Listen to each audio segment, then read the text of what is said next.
Welcome to this Kubernetes course where you're going to learn how to deploy and manage a production standard microservice system. You don't need any previous knowledge of Kubernetes. We will start from the basics, and throughout the course you'll be getting hands-on, real-world experience of working with Kubernetes. Some previous knowledge of Docker will be useful, but just in case you're new to Docker as well, there's a quick start to Docker included in the course. All the way through this course, you'll be working on realistic requirements, but you don't need to be a coder or know any particular programming language. I've pre-prepared for you a set of Docker images, and your job is to use Kubernetes to get these images running. The system is a microservice-based architecture, and along the way we'll be looking at design decisions and trade-offs that you need to make when managing a complex microservice system. We'll start with the basic concepts: pods, replica sets, deployments and services. And you'll be able to do all of this work on your local computer, on Mac, Windows or Linux, using the tool called Minikube. In the later sections of the course, you'll move your system into the cloud. We're going to use AWS, Amazon Web Services, for this course, by far the most widely used cloud platform today. Some previous knowledge of AWS will be useful, but again, if you've never worked on AWS before, then I'll be explaining every concept along the way. Running your system on AWS will incur some AWS charges, but as long as you're careful to stop your application when you've finished, and of course I will show you how, then you shouldn't need to spend more than around $10 with Amazon. So by the end of the course, you will have a robust, self-healing distributed system spread across multiple Amazon data centers. We'll try killing the system by destroying nodes, and if you've done the job right, then your application will continue running just fine. We're going to set up true persistence. The data in the system will be persisted to Mongo databases stored on real SSD drives in the cloud. And again, even in the event of a catastrophic failure, the data will survive. And the end of the course is the best part. You'll be setting up logging, monitoring and alerting, and using the Elastic Stack, we'll be getting alerts when the system starts to fail. So I hope you enjoy this course, which is absolutely packed with many in-demand skills used on projects around the world today. So let's get started. In the next video, we'll have a very brief overview of Kubernetes. Hello, and in this section we're going to have a look at orchestration systems, and we're going to see what they can do for you. And this course is concentrating on Kubernetes, which is just one example of a container orchestration system. I guess the first thing to learn is I couldn't fit the phrase orchestration with Kubernetes onto this title slide, so you'll find it's commonly abbreviated to K8S, with 8 just being the number of letters that we've skipped. Anyway, it stands for Kubernetes, and we're looking here at orchestration systems. Containers have become a very popular way of deploying systems in the last few years, and by far the most popular containerization system is Docker. A very hot topic, and if you're new to Docker and you don't know what it is, then don't worry, there is a section on this course coming up where we'll review the basics of Docker, which will be enough for you to get by on the course. And Docker is great. The idea that we can deploy individual parts of the system as containers and get some guarantee that the Docker containers will run in an identical environment. But if you're going to be deploying a non-trivial system like a microservice architecture, then your next problem is you're going to have a lot of Docker containers to manage. In fact, too many to manage. Even if your system only had, say, 10 Docker containers, and that really would be a pretty small deployment, then managing even that system of 10 containers would be very difficult. What if a container crashes? Well, it's okay if the system administrator is sat at the terminal watching what the containers are doing every minute. well, then they could just use the command line to restart the containers. But that's not so good if the container crashes at 3 a.m. in the morning and you get sent a text message because there's angry customers screaming for help. I don't know how many containers the projects that you're working on or planning to work on in the future will have. Now, a big example would be Google, and there is some evidence out there. This is quite an old article now from the register.co.uk that talks about Google running in the region of 2 billion containers in a single week. Now, clearly, we can't manage that number of containers manually. But even if you're on a tiny system, the system that you're going to be developing on this course, for example, only has about 5 or 6 containers.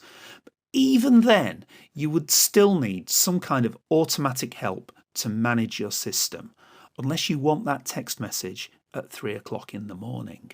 And that's where orchestration comes in. Orchestration is a general term in computing that means some kind of automated service for, as the Wikipedia page here says, the arrangement, coordination and management of computer systems, middleware and services. So that's a very broad definition, but what we're talking about on this course specifically are orchestration systems for containers. Whether you have 6 containers or whether you have 6 billion containers, we need some kind of automatic management of them. In an orchestration system, we'll be defining a series of fairly simple text files called manifests. Here's one of the manifests that you're going to be developing a bit later on in this course. Now, these manifests are going to allow us to capture our system's entire architecture. It'll allow us to describe what containers we want to be running. It will allow us to describe what infrastructure we want to be running, such as hard disks or nodes.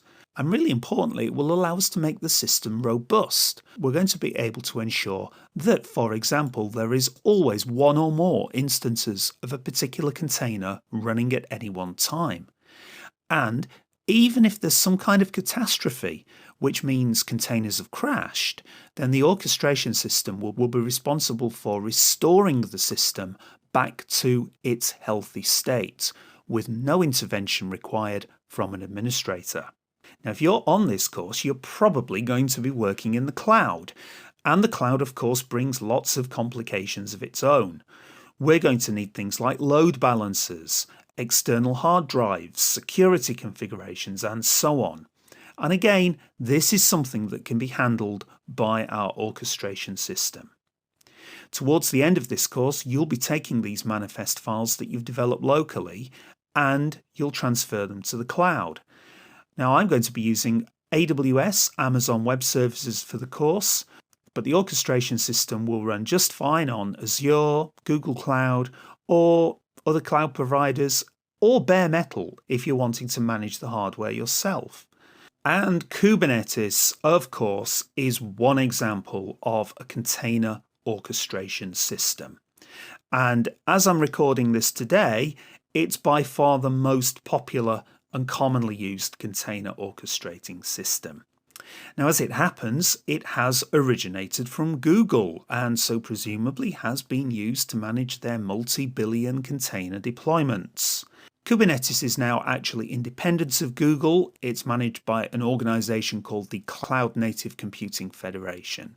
And this is a project that has over 200 different organizations contributing it. So although Kubernetes originated from Google, it is now managed independently of Google. In this video, I just want to say a few words for anybody who has already worked with Docker Swarm. If that's the case, you're probably aware that Docker Swarm features its own built-in orchestration system. You don't have to do anything special to install Swarm, and it just comes integrated with Docker Engine. So it's a very common question as to, well, why would I want to use Kubernetes instead of Docker Swarm? And, well, the answer is really, of course, it is entirely up to you. If you're an architect of a project, for example, then you can choose between Kubernetes and Docker Swarm. Now, I guess the number one advantage of Swarm is it's built in.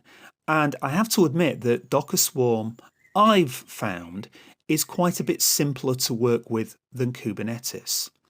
I've previously written a course on Docker where I covered Docker Swarm in about 2 or 3 chapters, and we got to quite a production standard with Swarm in that time. Whereas for Kubernetes, we've got a much bigger course. The learning curve in Kubernetes, I would say, is quite a lot steeper. On the other side of things, I would say that Kubernetes is far richer. We can do a lot more with Kubernetes. And I think for me in particular, the fact that you can just take these manifests that we've been talking about and you can deploy them to different cloud platforms, Amazon, Azure, Google, and so on. And without changing those manifests, Kubernetes is capable configuring the infrastructure in your environment. So Kubernetes is almost a way of abstracting away the low-level details of your underlying cloud platform. If that doesn't make any sense yet, don't worry. When we get to the chapter where we move to AWS, you'll see that we hardly do anything with AWS. We don't even need to start up any images. We just run our scripts, and all the load balancers, the hard disks, and the instances are all automatically created. Now, certainly at the time of recording, Docker Swarm is not that sophisticated, and you have to do quite a lot of manual setup work on your cloud platform. But really, the number one difference between Kubernetes and Swarm is simply that, again, at the time of recording, these things might change, but Kubernetes is just far more popular. And there are some signs. Now, I can't speak for the architects of Docker, but there are some signs that Docker are starting to recognize that Kubernetes is the orchestration system of choice. And I kind of have a feeling that they may be starting to concentrate a bit less on Swarm. I'm very bad at predicting the future though, so in a year's time, maybe the situation may have changed dramatically. So do keep an eye on this for yourself. But certainly, as I'm recording this, I can safely say that Kubernetes is the most in-demand container orchestration system out there. It's harder to learn, but I think it's worth it. When you get to the end of this course, you're going to have some very powerful skills. Before we get started installing Kubernetes, I thought it would just be worthwhile giving an overview of the practical work that you're going to be doing on this course.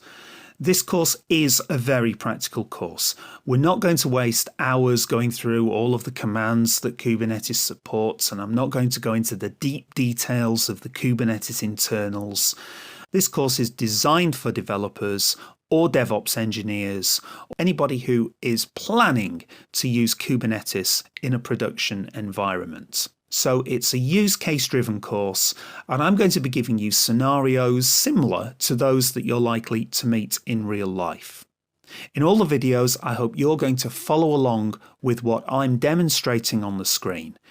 All you need is a working internet connection, and I've laid on for you a series of predefined images that are uploaded to Docker Hub.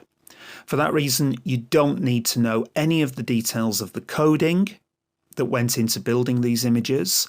It just happens to be a Java-based application with Angular on the front end. But that really doesn't matter.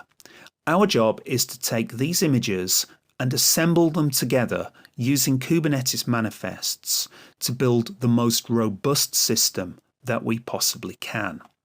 The system is a fleet management system where we're going to be tracking moving lorries as they make deliveries and so on. Now, this is a microservice architecture. It's probably the smallest system in the world that could possibly be called a microservice architecture because there's only 3, maybe 4 microservices in there. But it is just about complicated enough to make our Kubernetes work interesting and challenging. Now, however, in the first part of the course, we just want to understand the fundamentals of Kubernetes. So just to get started, we're going to be working on a basic prototype system. So you won't at first see these vehicles moving around. But as we progress through the course, we'll layer things up and we'll get progressively closer towards true production standards. So this is very much a hands-on course all the way through.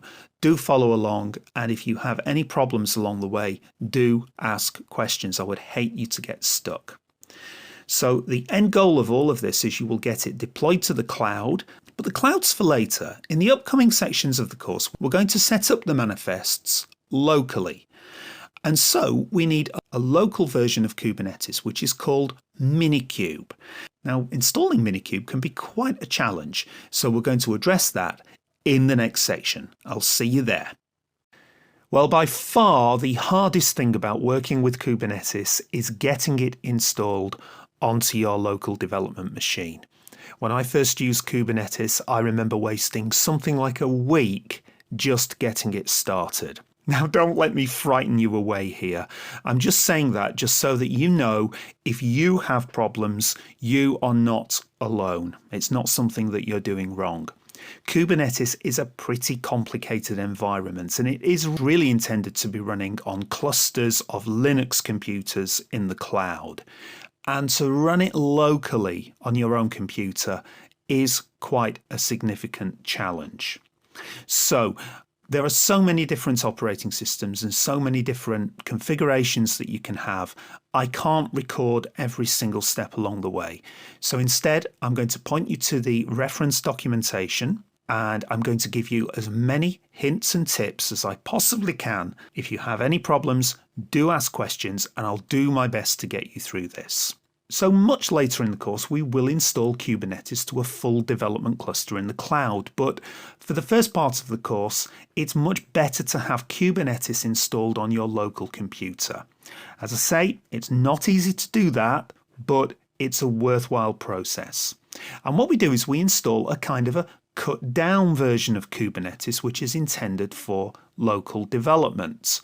It's definitely not intended for production development, but basically this cut down version is going to emulate all of the features that we're going to have when we move to the cloud.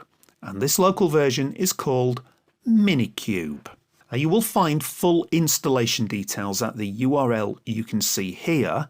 It is a bit of a long URL, so I'll run it through a URL shortener. You could use this link here. The reason that installing this Minikube is difficult is that the steps are different depending on what operating system you're running. So let's start going through these instructions. Before we begin, and this is an important step, it's telling us that VTX or AMD V virtualization must be enabled in your computer's BIOS. Now, this means that the hardware-based virtual machine features of your computer have to be enabled. So that's a first prerequisite. You do need support on your computer for virtualization. I think that basically this is built into any reasonably modern computer. I have quite an old laptop that I've developed most of this course on, and it's more than 5 years old, and there were no problems with virtualization on that computer. The computer that I'm recording on is slightly newer than 5 years, but that did not have virtualization enabled. So to find out, I recommend that you just go through the instructions and you will pretty quickly get an error message saying virtualization is not enabled. If that's the case, then you need to enable it in your BIOS. Now, I would love to show you how to enable it in your BIOS, but that's impossible because every single BIOS is different. So if you do get that error, do a search for the name and model of your computer, followed by BIOS settings. Now, the next step is to install a so-called hypervisor. I don't know if you know, but a hypervisor is just virtual machine software. Now, what's going to happen definitely if you're running on OS X or on Windows, this virtual machine software is going to run a virtual Linux environment, and all of the Kubernetes work is going to be done in this virtual machine. Now, you won't need to work with this virtual machine or touch it or feel it or even know it's there, but you do need to manually install it. If you've worked with Docker before, then you might be a bit confused at this stage because Docker does something very similar, but when you're working on a PC or Macintosh, Docker Toolbox will automatically install that virtual machine for you. but when working with Kubernetes, it is a manual step. So it's worth mentioning then that if you have worked with Docker before, then you may well already have VirtualBox installed, possibly without even knowing it. And I can verify that on my Windows installation. I've just hit the start button, and if I just type VIRT, you can see that I do indeed have Oracle VM VirtualBox already installed. And this is what it looks like. As I say, you don't really need to know about VirtualBox. It will just be running in the background. You don't even need to have this window open. And by the way, you can find VirtualBox by following the links you see here. If you're on a Linux computer, then I guess it's not really necessary to install VirtualBox because you already have a Linux environment, of course.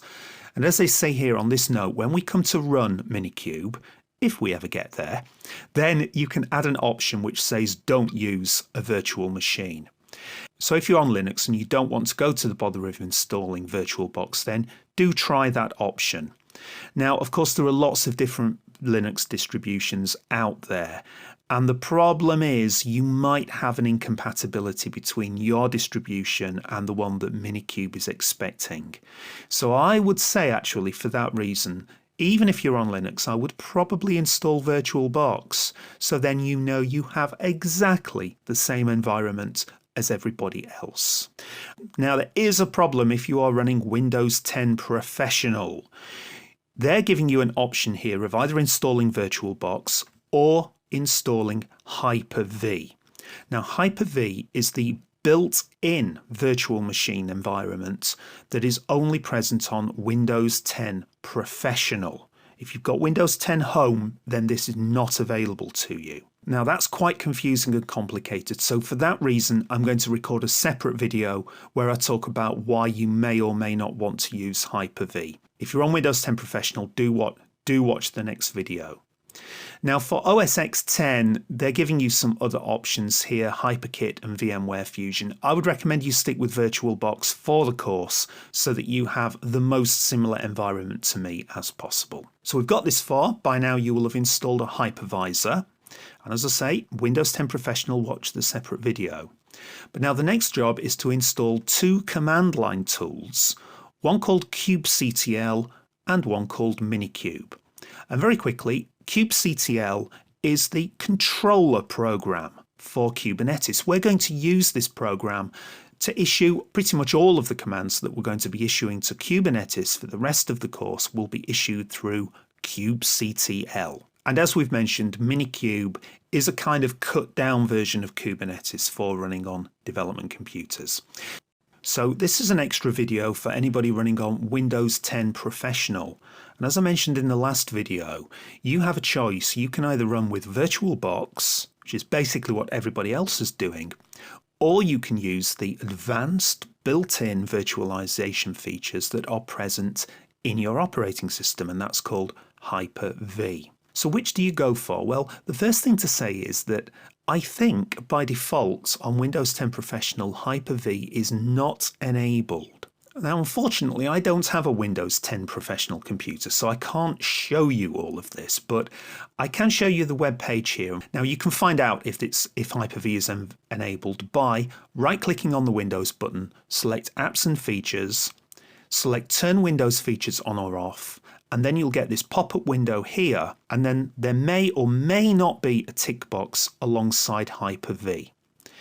If Hyper-V is enabled, then running VirtualBox, which remember is the Oracle program that I've advised everybody else to use, if you have Hyper-V enabled, then VirtualBox will crash and will crash horribly. You can't use the two things at the same time. I would advise you, if you are using Windows 10 Professional, then you may as well enable this option. I think you have to do a reboot after enabling it. But once you've enabled it, be careful not to use Oracle VirtualBox, otherwise you will have some horrible blue screens of death.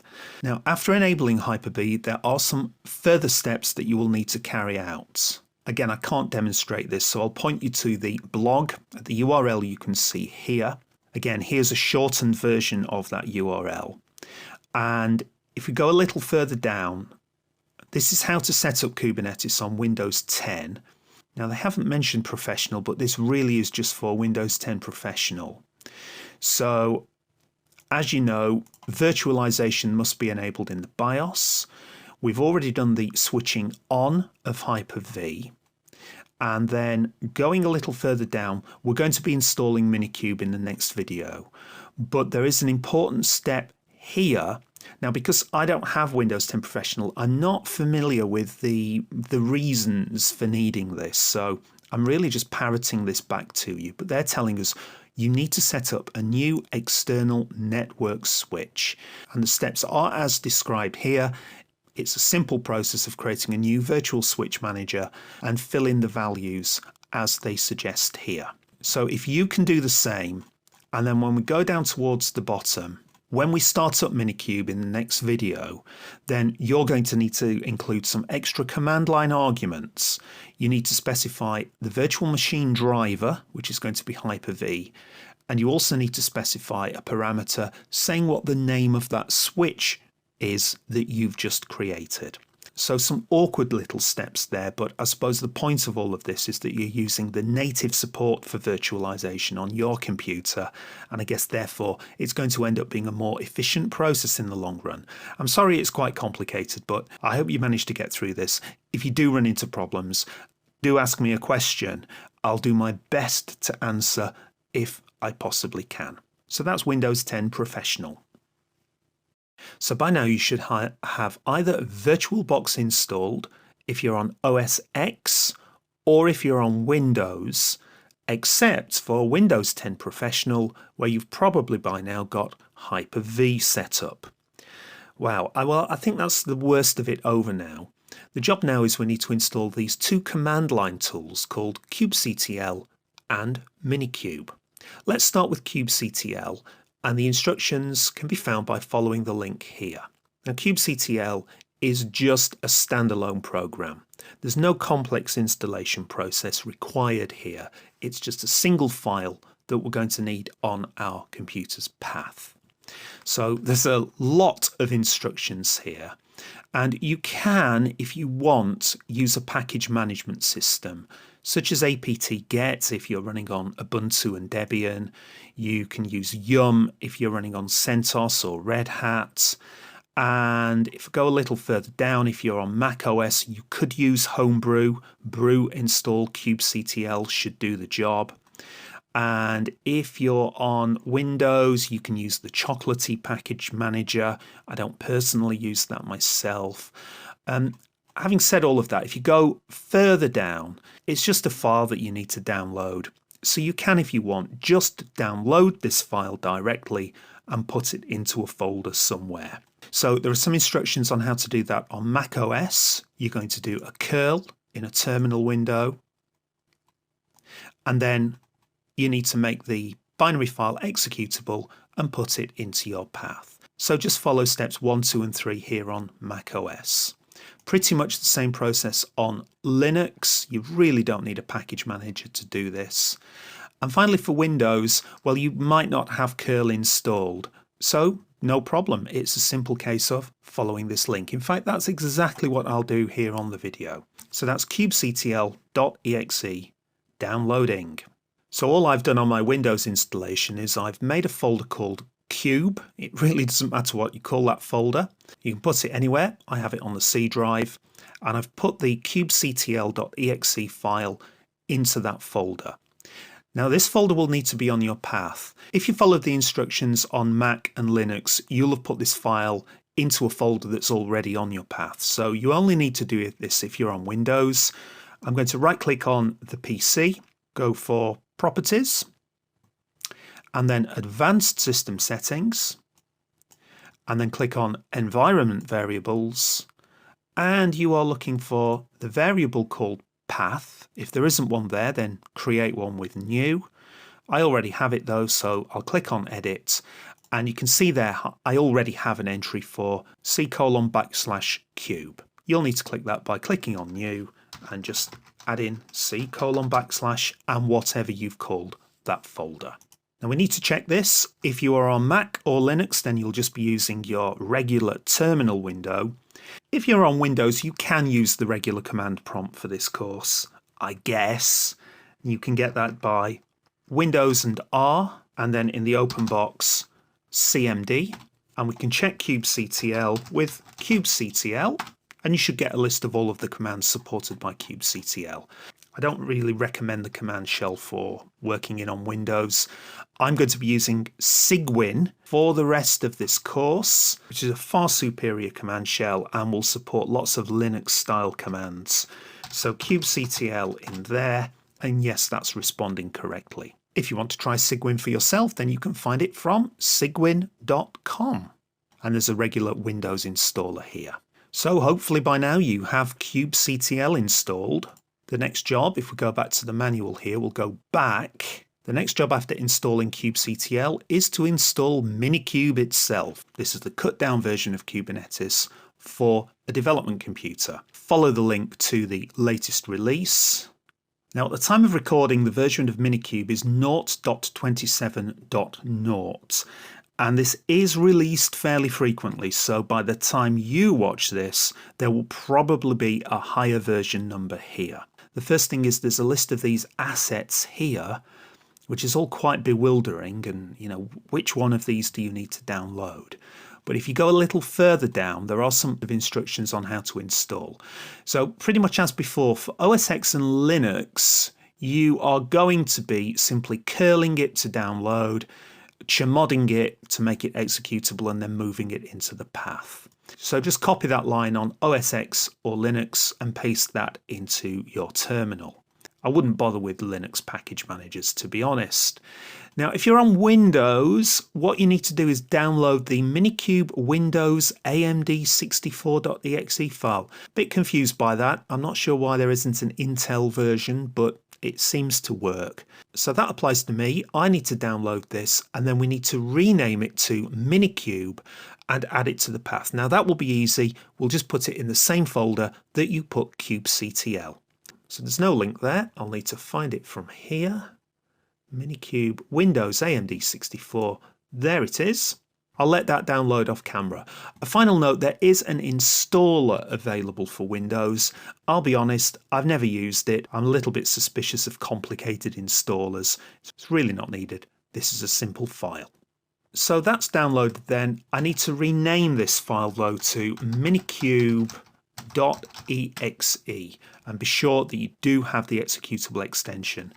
Just one more word for Windows. Now, I know you probably know all this stuff, but I've got to be careful. I don't want to lose anybody on these videos. You've got to have extensions enabled, and you do that by click on the View tab, go to Options, and then on this pop-up on the View tab, you need to deselect Hide Extensions for known file types. That's ticked by default. Untick it, click OK, and you should now be able to rename this to minikube.exe. So as I mentioned, for the rest of this course, I will be using the Cygwin terminal. If you're on Windows, you can use any terminal that you like, the PowerShell or any that you've downloaded. I recommend that you don't mix and match different terminal types. I used to do that in my early days. I'd switch between the PowerShell and Cygwin, and things can get a real mess if you do that. So we've installed Minikube. We can check it's installed just by typing Minikube, and you should get a help page back. Now all we need to do now is run Minikube. Now I had some horrible problems getting this working while I was recording the course, and I would hate you to have the same problems. What we should be able to do at this stage is to simply type Minikube start. Now, as I mentioned in the video, for Windows 10 Professional only, you will also need to enter here --vm-driver equals -v. That's all one word with no dash. And you also need -v-virtual-switch equals, and then in quote marks, the name of the switch that you created earlier on. I can't test that because I'm not running on Windows 10 Professional, so do let me know if you have problems with that.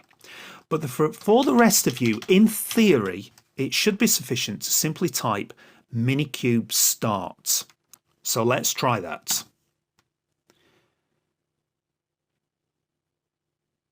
Now, the first thing I'm seeing is it's starting a virtual machine. Now, all of these operations can take quite a long time, and what you'll also notice is it will start doing some downloads. It will download some ISO images, and depending on the speed of your internet connection, that can take a significant amount of time. I also noticed that the servers that serve up these ISO images can often be quite heavily loaded, so don't be surprised if this is a very slow process the first time you attempt it. Now, I just did an edit there because that took quite a long time, but you can also see that it's downloading some further tools called Kubelet and KubeADM. Now, these are the underlying tools that are used to manage a Kubernetes cluster. Once again, these will take quite a while to download the first time that you do this. So what we're hoping to see eventually is a return back to the command prompt with no errors reported, so some kind of output like this. Now, if you've had any problems here, if this is hanging and you've waited, let's say 15 minutes would be kind of a reasonable time to start panicking, or if you get a nasty error, then towards the end of this video, I'm going to give you some troubleshooting tips. If you have got to a command line, then you should be able to type kubectl version, and what you should see is a response for the client's version. And this is actually giving me the version of Kubernetes that we're running. This is 1.10. And there should be a similar result for the server version. If Minikube's not running properly, then you might see a client version, but you not get anything for the server version. So if you have got this far, seriously, invite your friends around and have a party. You really have got to a very good stage. The rest of this course will be a lot easier, but will also be a lot more fun. If you've had a hang or a crash at this stage, then I have some advice for you in the next video. If it is working for you, then that's absolutely great. You might find in future sessions when you try to start Minikube, it can sometimes lock itself up. And that sometimes happens if configuration files somehow get corrupted. So the next video is how to troubleshoot Minikube. If it's working for you, for now, you can skip that video, but remember that that troubleshooting video is there. And if you have any further problems with Minikube later on in the course, then you can always return to that troubleshooting video. This video is if you've had any problems getting Minikube up and running, and don't worry, you're not alone. And also this video is if for when you're starting a new session in Minikube, if there are any errors or problems. Sometimes the configuration files of Minikube can get corrupted. And first of all, we'll look at what to do if Minikube start hangs. Now, I've had that problem all the way through recording this course, and I suspect it was because there was a slightly faulty version of Minikube available at the time I was recording, and I would always at this stage get a hang. I would wait an hour or more. It wouldn't get past the starting cluster components. Now, amazingly, I couldn't believe it when I recorded the last video. This is the first time Minikube Start has worked for me in about 2 months. So in all the time I've been preparing the course, I never had a successful run. And I was tracking this bug report here. It's issue 2765 on the Kubernetes GitHub page. Now, this person is reporting that Minikube is hanging forever on a Mac. If you go a little further down, well, this is actually me commenting on the 5th of May. And because I'm recording for all operating systems, I experienced exactly the same hang on Linux Mint, which is my usual development computer, Ubuntu, which I used as an alternative just to see if I had the same problem. And I'm also recording on Windows 10 Home, and I had exactly the same problem on all of those platforms. Now, it turned out there was a workaround. Now, it was only a workaround, and that is you could use Minikube Start --bootstrapper equals local cube. Now, what this is doing is it's running Minikube, but using an older version of the management system that Kubernetes is using. Now, because I had success recording the last video, I suspect that some underlying problem has been fixed by the Minikube team just in the last few days, but I thought I'd better mention that workaround just in case you need it. So if you had a hang at this stage, then try the --bootstrapper equals local cube option. As I say, that's only a temporary workaround. You will get a warning saying that this bootstrapper is now deprecated and it will be removed in a future release. So it's certainly a very temporary fix, and one that I would expect won't be necessary for very long anyway. If you've had a crash, and you might have a crash later on in the course after you've been using Minikube for a while, and it does seem that the configuration settings for Minikube can get messed up very easily indeed. So in that case, the advice is to do a Minikube stop, which will stop the Kubernetes cluster and will actually stop the underlying virtual machine. If you want to see that in action, this is my VirtualBox Manager, which, as I mentioned earlier, you really don't need to even look at this, but I don't know if you noticed then, that just switched to powered off. So that's powered down that virtual machine. And what I can also do is a Minikube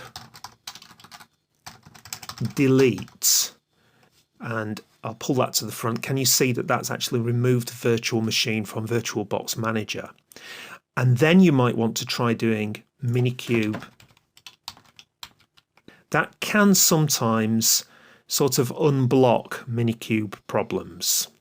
And there you can see now the machine has appeared in here and it's been started and it's running. Don't be fooled there, I did a video edit because I had to wait about a minute for that to happen. So be patient here. And I did an edit there because it was about 5 minutes starting up, and I think I've edited this out, but I did just shout then into the microphone, whoa, I think it's hanging again, and it wasn't. So try not to panic if it does take quite a while to start up. Now, one other thing that is often suggested if Minikube gets in a mess, if you keep getting errors, is to do what I've just suggested, and that's a Minikube stop, and then a Minikube delete, and then find your home directory. Now, your home directory will depend on what type of terminal you're using.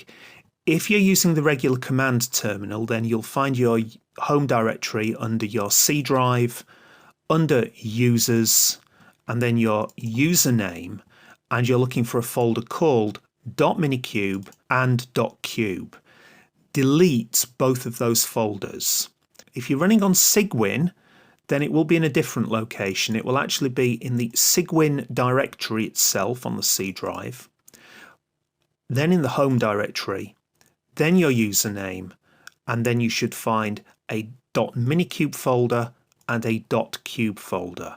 If you're doing this through the Explorer, you'll need to go to View and Options and Change Options, click the View tab, and you're looking for Show Hidden Files, Folders and Drives.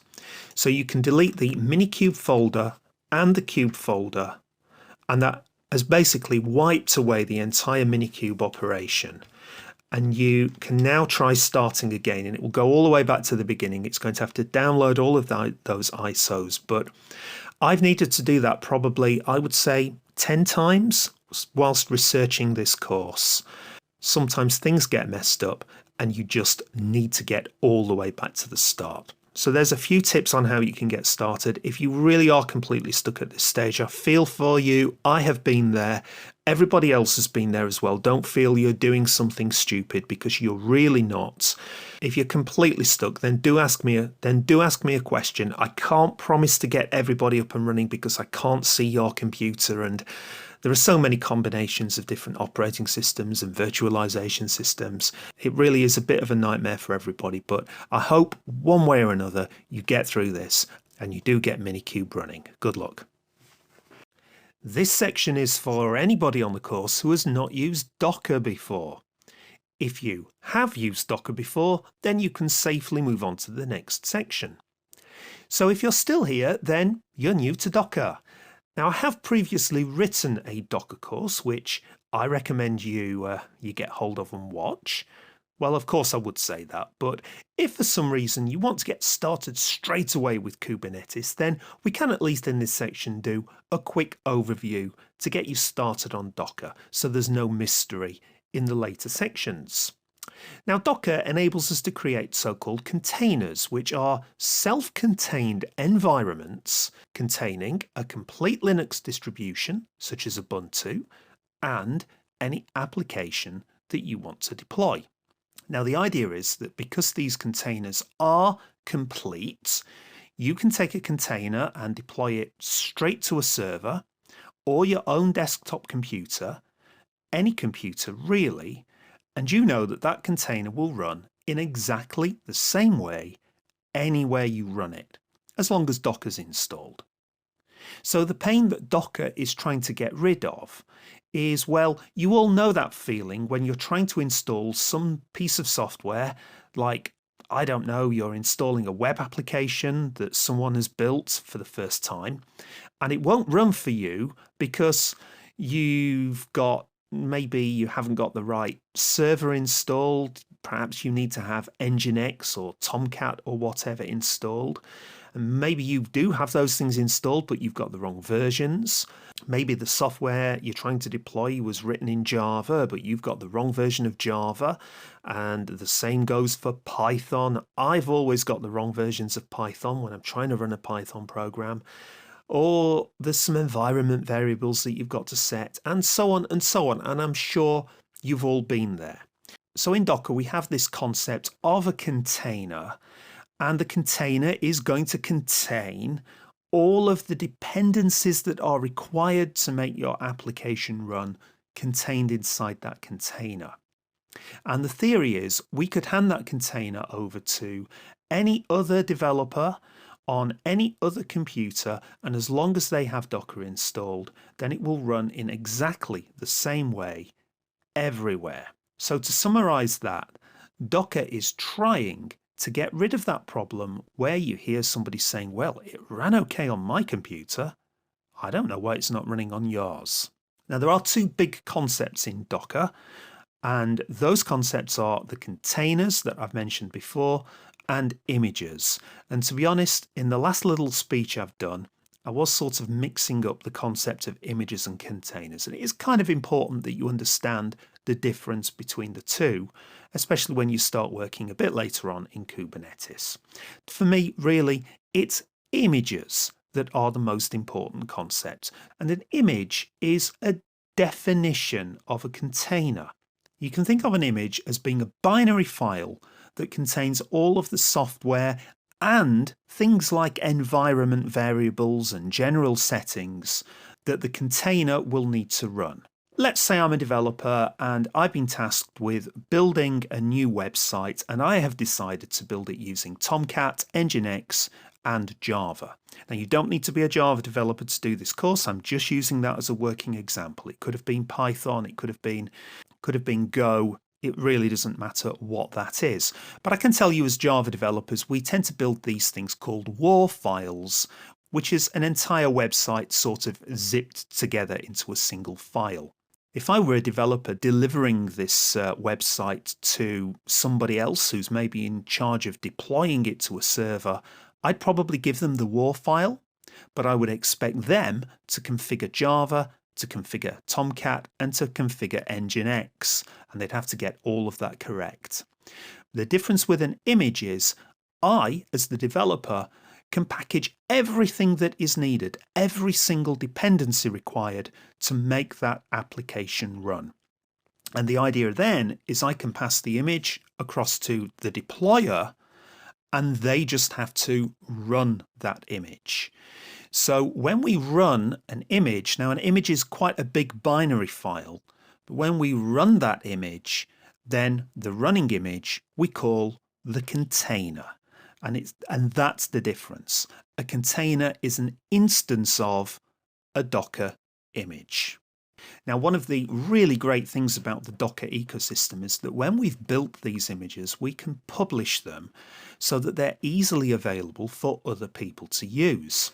And at the time of recording, the most popular place to publish images is this site here called hub.docker.com.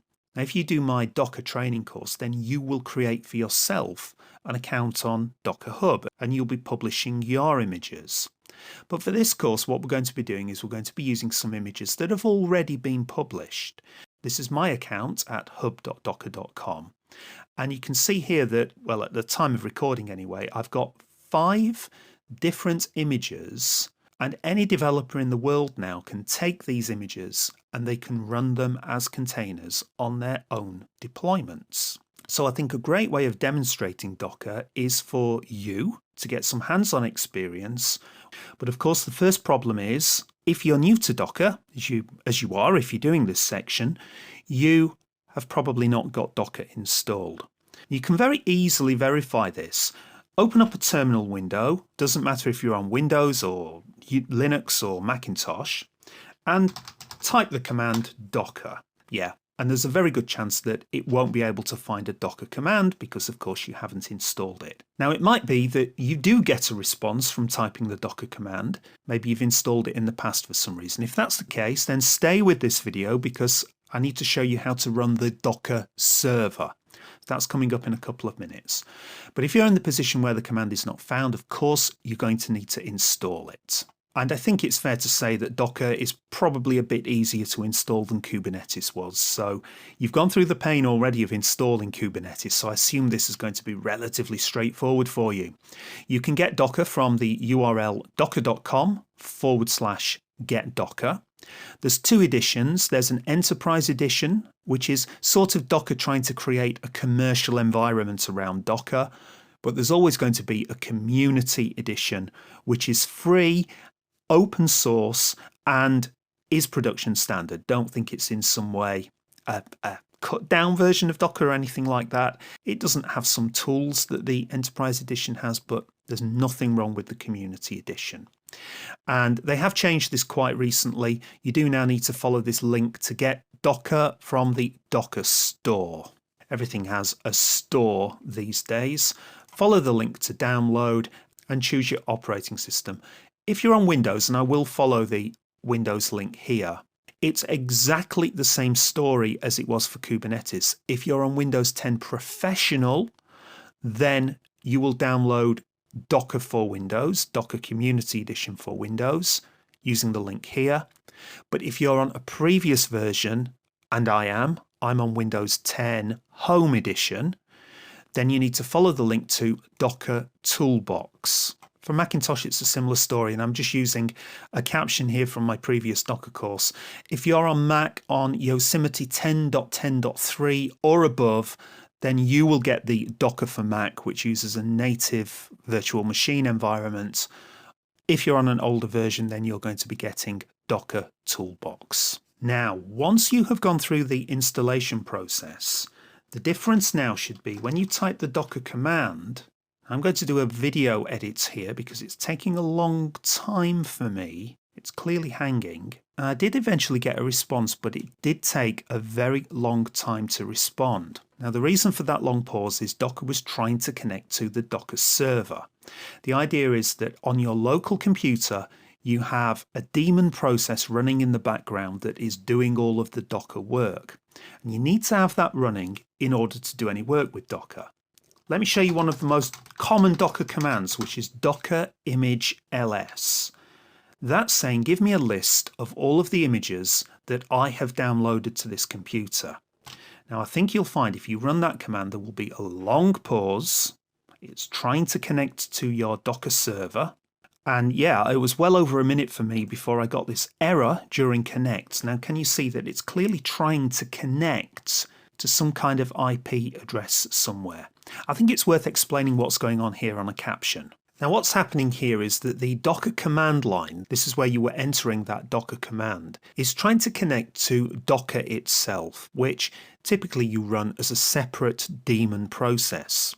If you're not running on Linux, and I assume most of you probably aren't running on Linux, there's a problem here because just as with Kubernetes, this Docker daemon needs to run on Linux because it's using various features of the Linux operating system to support containers. A little digression is that Microsoft are currently working really hard to build their own support for Docker containers built into Windows, but at the time of recording, that's a kind of experimental feature that isn't in common use. So what will happen is, and this is a very similar story to what's been happening in Kubernetes, assuming you're not running on Linux, the setup is going to be the Docker command line is actually going to look for a virtual machine, which by default is that Oracle VirtualBox that you saw earlier. And it's going to look for a Docker daemon running in this virtual machine. Now, what you can do with the Docker tooling that you've just installed is start up this virtual machine and start up a new Docker daemon. And that's absolutely fine. But because you're on a Kubernetes course, I have a plan. Of course, in the previous section, you went through all of that pain of installing Minikube, which is, as you know, a cut-down version of Kubernetes. But what I haven't told you is that inside Minikube is an installation of Docker.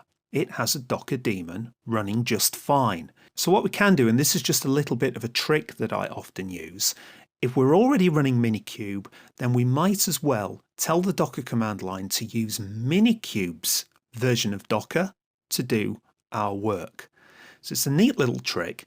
Let's switch across to the terminal and I'll show you how it works. Now, I hope you managed to install Minikube in the previous section. I don't know if it's running for you at the moment. If you're not currently running Minikube, then let's get it started with Minikube Start. If you're running on Windows 10 Professional, then you will need those extra command line arguments. Check back to the previous section for details on that. As always, this takes quite a long time to start, so let's do a video edit here. Great, so we should have Minikube up and running now. Now remember, there is a Docker environment inside that Minikube. Now at present, just to remind you, if we do a Docker image ls, you're probably still going to see an error. And that's because we need to configure Docker to tell it that we are talking to the Minikube environment rather than the traditional Docker that we run in its own virtual machine. Now what we can do here is we can use the command Minikube followed by docker-env. And that's going to tell you what environment variables you need to set up in order for your Docker command line to talk to the Docker inside Minikube. So if you're on Mac, if you're on Linux, or if you're on Windows using Cygwin, then you could copy and paste these export commands, or even better, you can just copy this eval here. And all that's going to do is it's going to run that Minikube docker-env and take this output and then execute the output. So it's going to run these 4 exports. So let's try that. I'll copy and paste. And all that has done is if I do a echo $docker_host, for example, you can see that the value here is matching the value here. Just in case you're working in the standard Windows command prompt, which to be honest I don't recommend, you would be better on something like Cygwin, but if you have decided to use a standard Windows command shell, you might be worried that all of that Unixy stuff that we've just seen won't work for you. Well, I've just switched to my command prompt for a demonstration. I must admit, I've never tried this, and I was surprised to see the results. You can see that they've actually thought of that, and if you are running on the command prompt, then it will issue standard DOS command prompts, I suppose they are. These will be set commands, and you can see there's a final rem statement here, which suggests that we can just copy this here, and if we run that, we'll get exactly the same results as we just did over in Cygwin. Just to remind you, don't mix and match. Don't use Windows command shell sometimes and Cygwin some other times. Choose one or the other, otherwise things get in a terrible mess. But I just wanted to do that to show you that if you are on the Windows command prompt, you're not left out. We've now set up these environment variables, and the big thing now is you should be able to type the command docker image ls. And what we're seeing here is a list of all of the Docker images that are contained inside the Minikube virtual machine. Now these images are nothing to do with us. we never downloaded them. And in fact, they're the Docker images that Minikube requires to set up a Kubernetes environment. And we will be looking at some of these images a bit later on in the course. But for now, just think of them as internal images that Minikube needs. So that's a little trick you can do. We're effectively reusing the Docker process inside Minikube. Now, the beauty of reusing the Docker process that's inside Minikube, rather than starting up the Docker daemon again, is just that it's more efficient on your computer's resources. I often work on a laptop which isn't very powerful. There isn't a lot of RAM in there. And if I'm running Minikube and I'm running Docker Toolbox at the same time, then that's two virtual machines that my laptop has to manage, and it really does start to struggle. So this is a nice trick that I use quite often, and it would be really good if we could download an image of our own and run it here on our local machine. I recall on a previous video I showed you hub.docker.com, which is a global repository of Docker images. You can find on there millions of images of things like MySQL images or Mongo images, various different Linux distributions, and so on. But the real purpose of these repositories is that when we build our applications, we can put them on Docker Hub. So Docker Hub is a really easy way of sharing images. Now, these are public images, so of course anybody can get hold of them, but you can store private images on Docker Hub. So obviously if you're working on a application that's just private to your company, you might have a private repository on Docker Hub. Probably more likely in that scenario, you wouldn't be relying on an external system like Docker Hub. You can run your own repositories locally on your own hardware. Now that's getting quite advanced, but I just wanted you to know where Docker Hub fits into all of this. So on this course, your job is going to be to deploy all of these images to a live Kubernetes cluster. But for this little demo of Docker, I'd like you to focus on this image here, Richard Chesterwood / K8s, by the way, I mentioned this in the introduction chapter, is just a shorthand for Kubernetes. And I've just called it that because this is for the Kubernetes course. And we're looking at the image called Fleetman Web App Angular. Now don't worry, you don't need to go to Docker Hub to look at this. You don't need to find it. But I just want to show you that it is there on the public Docker Hub. There's some instructions on how to run it here. And we have this thing here called tags. Now, as the names of these tags implies, we can use tags to publish multiple versions of an image. So this image has a release 0, which was some kind of a prototype version, but then it's gone on and it's evolved to release 0.5, release 1, release 2, and so on. What we're looking at here is an image containing a full web application that I've developed off camera. I happen to have developed it in the Angular framework. So it's a sort of JavaScripty front end, but you don't need to worry about that at all. Our job is just to deploy it. But because I want to give you a feel for how all of this works, I think we will just spend a minute or two looking at how I built that image. Here's my GitHub repository at dickchesterwood / K8s-Fleetman. There'll be a link to this, and in fact I will be zipping up the whole of this repository and packaging it as a download for this course. So you can easily get hold of a copy of this. This is all of the code we're going to be working with through the course.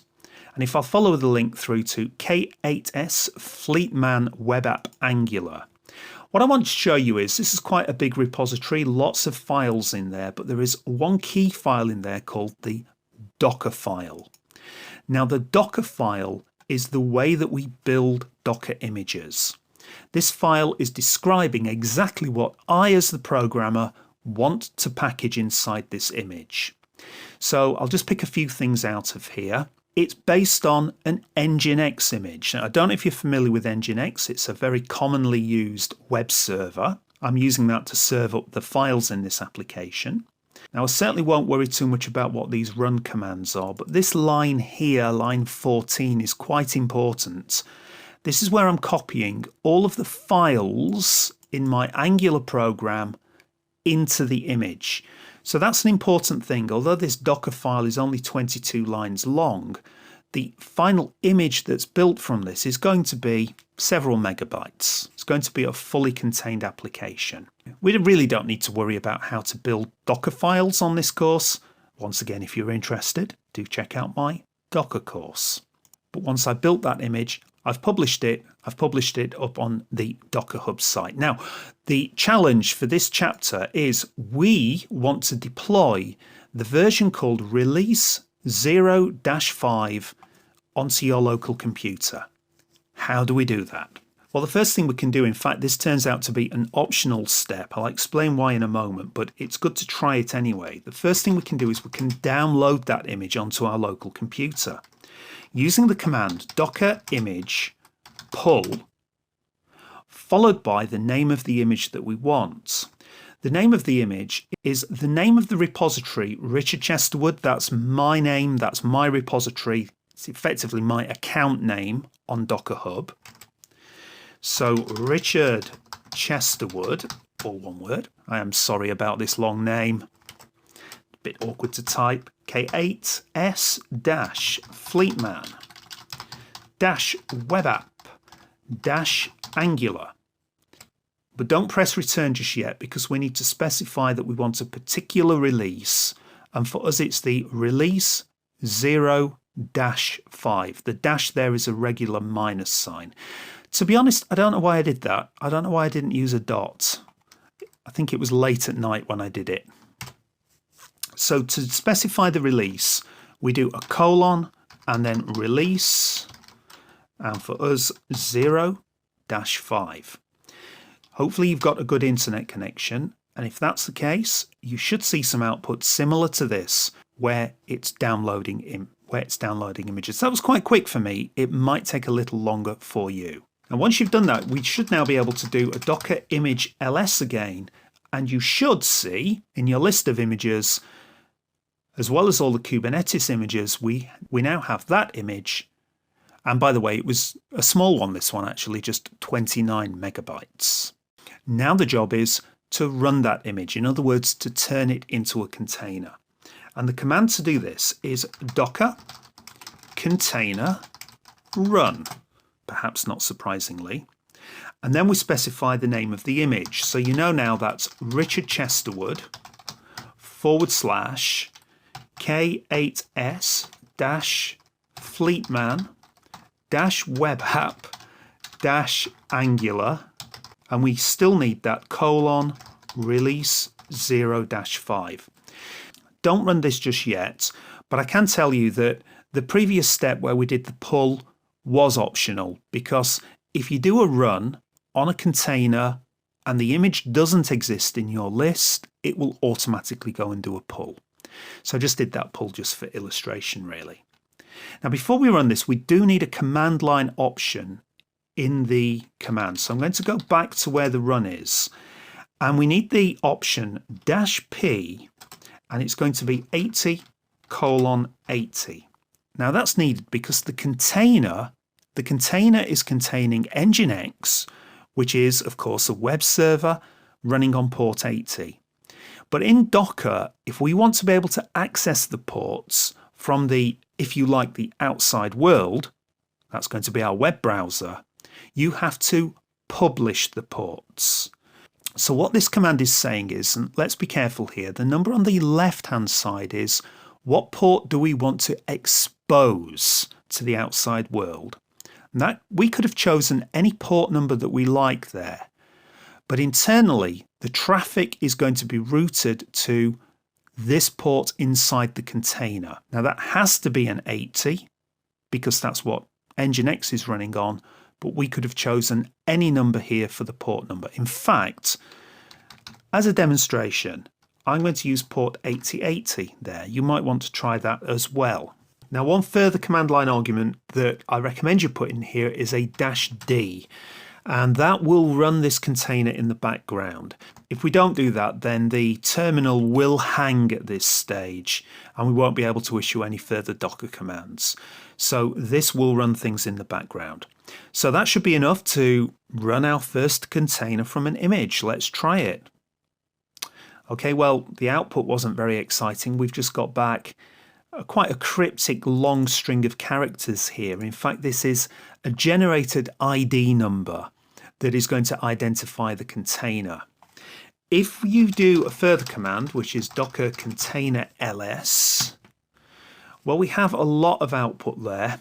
There's a lot of Kubernetes containers here. But if you hunt your way through this, you should see somewhere, for me it's at the top, there's a container ID, which is the first part of that long string we just saw. And there's our image name, and it's saying it was created 22 seconds ago. So it looks like the container is running. You might think then it's just a simple case of going to your browser and visiting localhost 8080. And big disappointment, the site cannot be reached. The reason for that is simply that your container is running inside the Docker daemon, which, remember, is itself running inside a virtual machine, which for us is Minikube.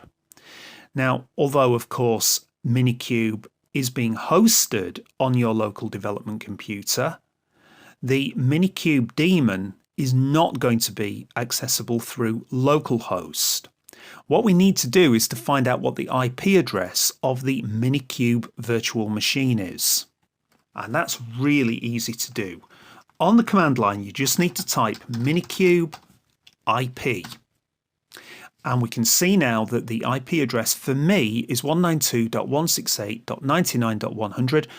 It may be different for you depending on what else you're running, but we can copy that address and visit /8080, and you should see a web application running.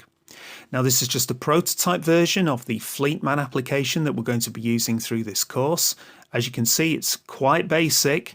It's just a map, really. It doesn't do much. But the really important thing is you might not have Angular installed. You might not have Nginx installed.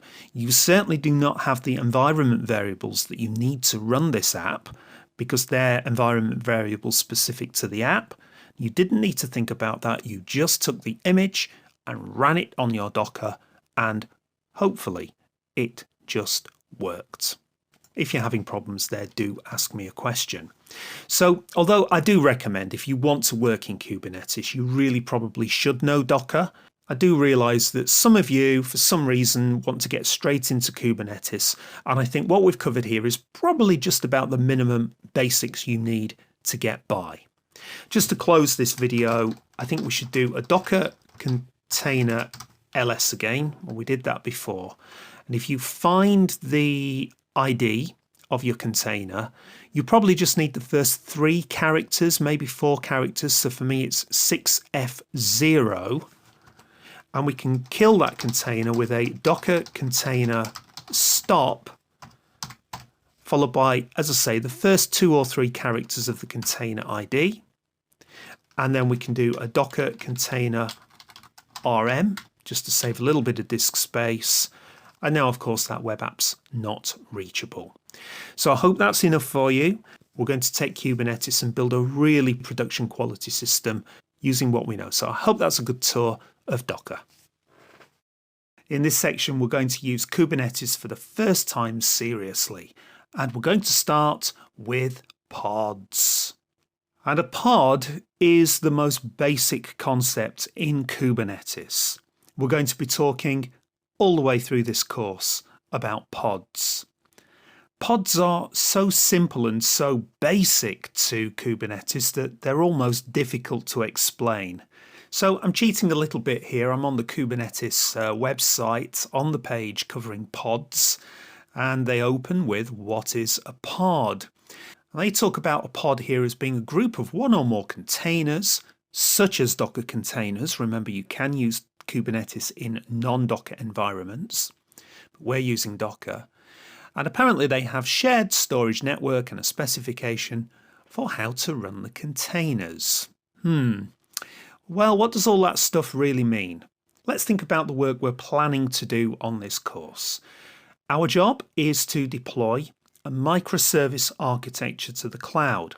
I talked a little bit about this earlier on in the course. Remember that we have a series of microservices and possibly web containers, and the developers have already packaged each microservice into a Docker image. Now, of course, we could manage the deployment of this ourselves. We could fire up a node in a cloud system like Amazon Web Services. We could log on to a node and then we could start running Docker command lines. So I could do, for this one, Docker container run with the name of the image. And then I could go ahead and do all of the other microservices and this web container. Now, as I said in the introduction, for a real system, managing that architecture is going to be far too much work. So we're going to use Kubernetes to orchestrate this system. So Kubernetes is going to be responsible for managing the starting and stopping of these containers. Now, to define the architecture, Kubernetes has a lot of concepts such as replica sets, services, stateful sets, and it goes on. We'll be covering all those concepts through this course, but its most basic concept is a pod. And to put this simply, for every container that we're planning to deploy, we're going to create a pod in Kubernetes. And you can think of each of these pods as just being a wrapper for a container. So every one of these microservices is going to become a pod in its own right. For most situations, you're going to find that a pod and a container are in a one-to-one relationship. So you might be wondering, why have Kubernetes gone to the bother of creating some extra jargon here? Well, there's two things to say about that. It is perfectly possible to have more than one container inside a pod, as I'm trying to illustrate here. So I have some kind of a microservice doing some work. Well, I don't have a specific reason for doing this, but perhaps it's possible that this microservice needs some kind of a help from a second container. A common example that's given at this stage is perhaps we want to gather the logs from this microservice and we want to process those logs in some way, but we don't want the processing of the logs to happen inside the microservice, so we'll have a second container doing this kind of secondary function. Now, I'm struggling a little bit there for the reason that in all the time I've been working with Kubernetes, I've almost always, with a few very minor exceptions, I've almost always deployed one container to a pod. You will see later on in this course when we work with MongoDB that there is a pre-configured MongoDB configuration. And they do use these helper containers. In fact, they call them sidecar containers. I would think of it as a fairly rare occurrence that you need to do that. What you definitely would never do is have two microservices inside a pod. That just wouldn't make sense at all. Definitely think of each pod as implementing a single service. And in some very rare cases, very rare, you might have one of these helper or sidecar containers.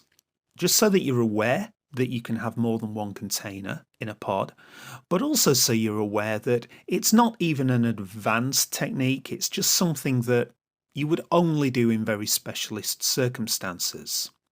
For us, we're going to get a lot of mileage from simply deploying a container in each pod. We need to go away and we need to create some of these pods for Kubernetes to work with. And what Kubernetes is going to do with these pods is it's going to manage those pods. And by that, I mean it's going to do things like making sure they're running all the time. Kubernetes will make sure that a pod isn't using too much disk or CPU, and so on. So a pod in Kubernetes is just the most basic unit of deployment. So let's write our first pod together. Now, over the next few sections of this course, we're going to be building up the architecture slowly. And for now, we're going to keep things as basic as possible. We have a single image here on Docker Hub. Kubernetes, Fleetman, Web App, Angular. I'm sorry about the long name there. I could have kept it shorter, but I need to distinguish it from other images that I've created for other courses. So we need to deploy this image and we want Kubernetes to manage it. So we're going to need to create a pod for it. Now we're going to start with the image which is tagged release 0. This is a very basic prototype of the system. It's really ugly looking web page. You can think of it as just really the first attempt by the web developers to show a map for tracking our vehicles. So how do we make a pod that's going to deploy this image? By the way, I do invite you to read the user guide on pods because they talk about, if I just go to alternatives considered, they're quite good at talking about the reasons they made the decision to have the concept of a pod in Kubernetes. I mean, if you think about it, they could have just called these things containers and be done with it. But they also give an example here of why you might have two containers inside a single pod. They give an example of how you might have a web server container and you need a helper container, which is a file puller. Not entirely sure what that is, but they're arguing that these two containers would never stand alone. They would never need to work independently of each other. So in that case, it might make sense to pull them together into a single pod. Perfectly valid, depends on your architecture, but for me, I would make the file puller be a microservice in its own right, and the web server a completely separate microservice. It's not really a microservice, but a separate service, and I'd network the two together. But anyway, more on that later. You might be interested in reading that, but all the way down at the bottom here it's a little bit vague, but this API object is in fact telling us how we can create a pod. And if we follow the link here, this is a really important document. We're going to be referring to it throughout the course. This document shows us how to write the scripts that we need for Kubernetes. Now it's a little bit awkward the link I've just followed, this link here, can you see there's a version number in there?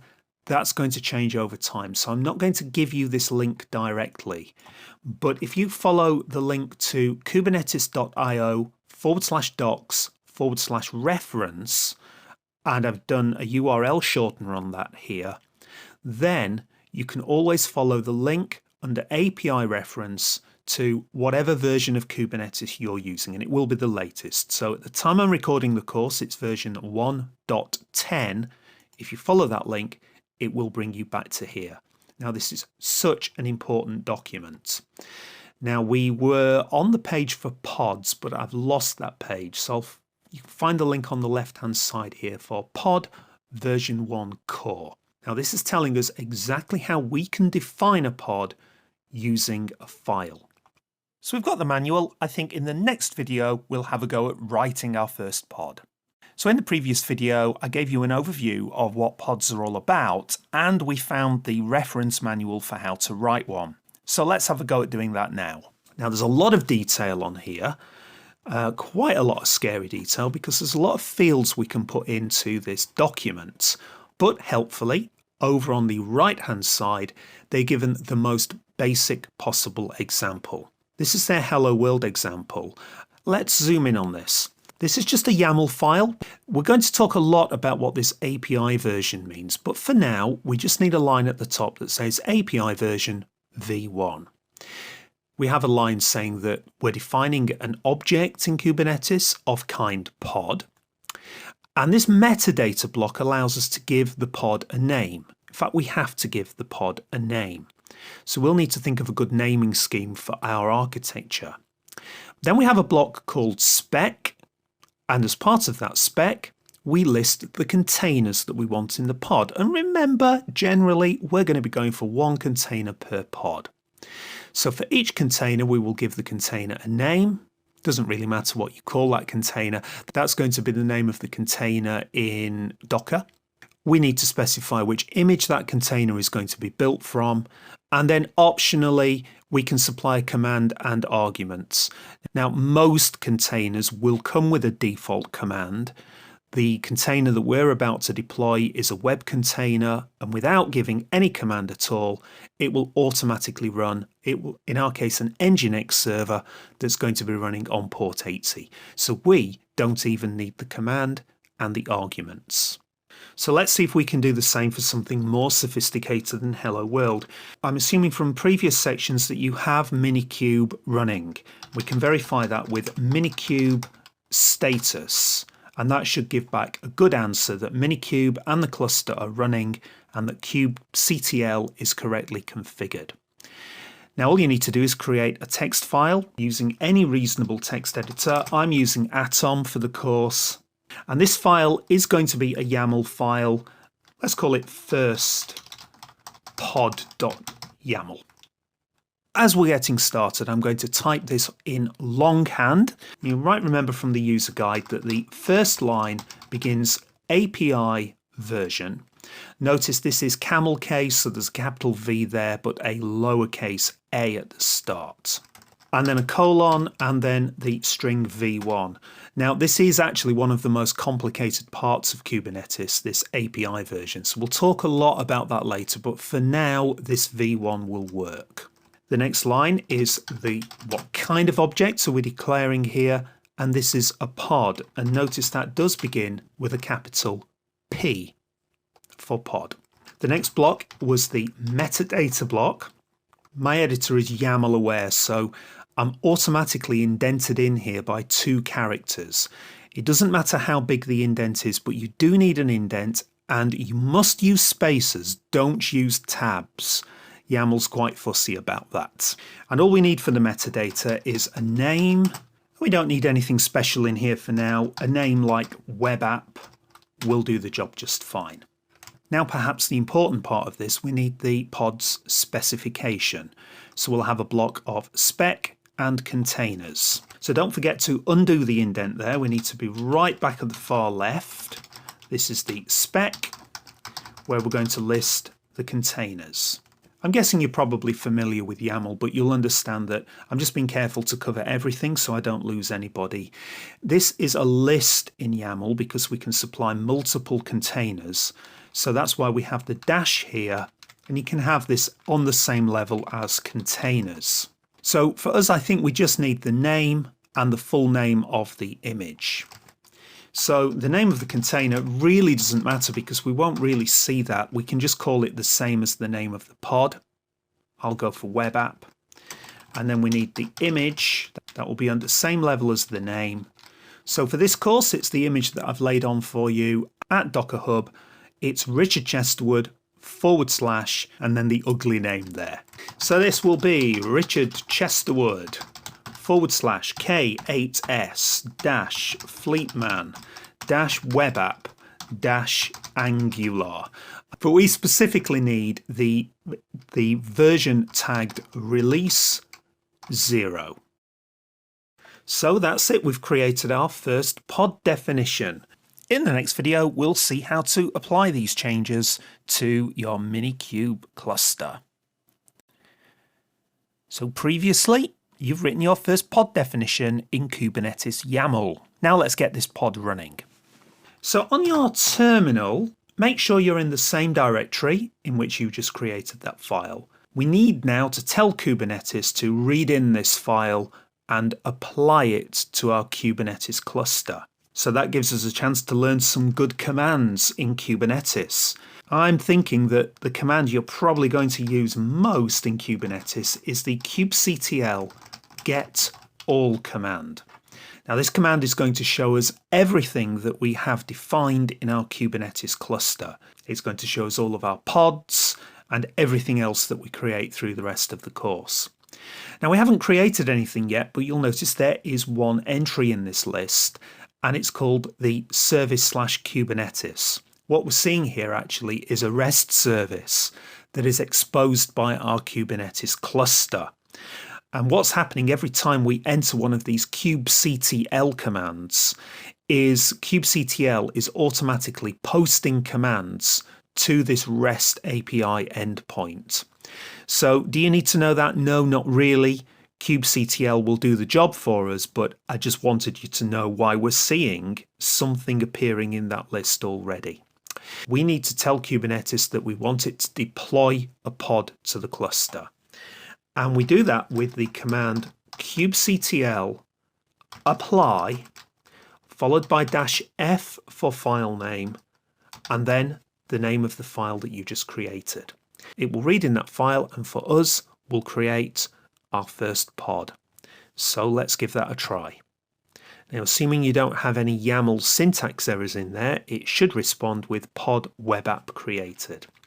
Now, I'm going to recall the get all command, and I wasn't quite quick enough there, but if I'd been a little bit quicker, you would have seen pod creating for the status. If you see pod creating, then give it a few seconds. Now, it will depend on the speed of your internet connection because it might have to download that Docker image. Now, I've already done this work before, so that Docker image was already downloaded, so it was pretty quick for me. Might take you a while. Be patient until you see the status of running. And there you are. Congratulations, you have your first Kubernetes pod running in a cluster. Well, the obvious next thing to want to do is to see that pod working. Now, we know it's a web application pod, so we'll probably guess that it's exposing port 80. Well, I would love to do that, but it turns out that pods are not visible outside the Kubernetes cluster. Let's have a demo of that. Firstly, in order to visit our Kubernetes cluster in a web browser, we need to know the IP address of the Minikube cluster itself. That's the virtual machine that Minikube has started. We can do that very easily with Minikube IP. And for me, that's 192.168.99.100. It will be similar for you, but just double check that value. Now, here's a browser, and if I visit that exact address, you're going to find that it cannot be reached. So what's going on here? Well, we have our Kubernetes cluster, and we've done a good job so far of deploying a pod, which contains a container, and at the minute, we're just guessing it's exposing port 80. Let's say the developer has told us that it's exposing port 80. In fact, we'll be able to tell that by looking inside the Docker file that was used to create this container. So we know that's running on port 80.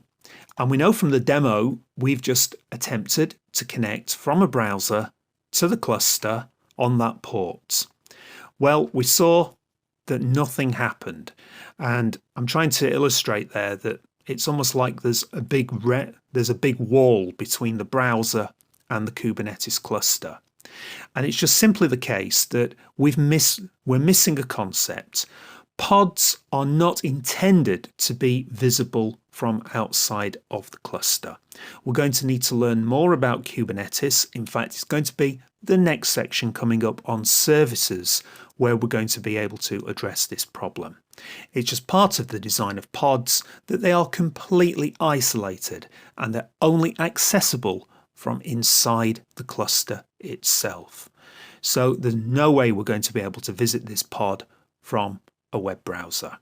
So I'm afraid to see it running, we are going to have to wait until the next section. But before we get there, we can have a little bit of a play around with this pod. Here's a few really important commands related to pods. And I will be gathering together all of these commands and they will be appearing in the PDF document that I have linked to this course. So you might want to keep that handy or print it out or whatever. Now, if we want to find out more information about the pod, we can always do a kubectl describe. Then we have to say that we want to describe a pod, and then we specify the name of the pod, which for us is web app. And that will give us a lot of information. I've got pretty much, over a screen full of information here. I'll let you study all of this detail if you're interested. I think the only really interesting thing for us right now really is this event section at the bottom. And that's telling us exactly what happened when the container was starting up, or I should say really when the pod was starting up. We can see that for me here on this third line, the container image was already present on my machine. You might see some details of a pull going on there. And then it successfully created and started the container. Now, very quickly on this course, we're going to find some errors and faults when we're starting up pods, and that's really your first port of call. If you have a problem with a pod, you do a kubectl describe on that pod. Well, I'm really running out of things to show you with pods. Pods are so basic that there's really very little that you can do with them directly. As we've seen, we can't visit that pod via a browser. But I suppose there is one last thing we can do with a pod, and that is we can, just as you can in Docker, we can connect to the pod and we can execute a command against the pod. Now, this is something you'll need to do quite frequently when you're first setting up a cluster and you may be debugging a pod and just trying to get it stable. So we can do that using kubectl exec. It's quite similar to the corresponding Docker command, followed by the name of the pod. So we're executing this against our web app pod. And then we can specify the name of the command that we want to run. So maybe we just want to do a directory listing on the root directory of that pod's container. Well, we could just do ls. And yeah, there's the directory listing of the root of that container.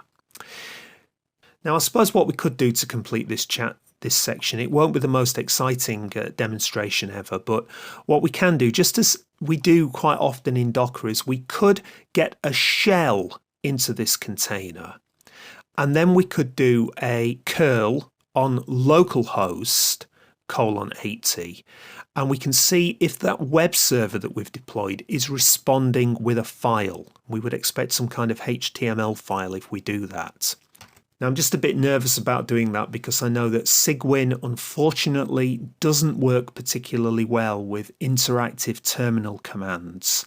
It's just one of the weaknesses of Cygwin. If you're using Mac OS or Linux, then no problem there. This demonstration will work wonderfully for you.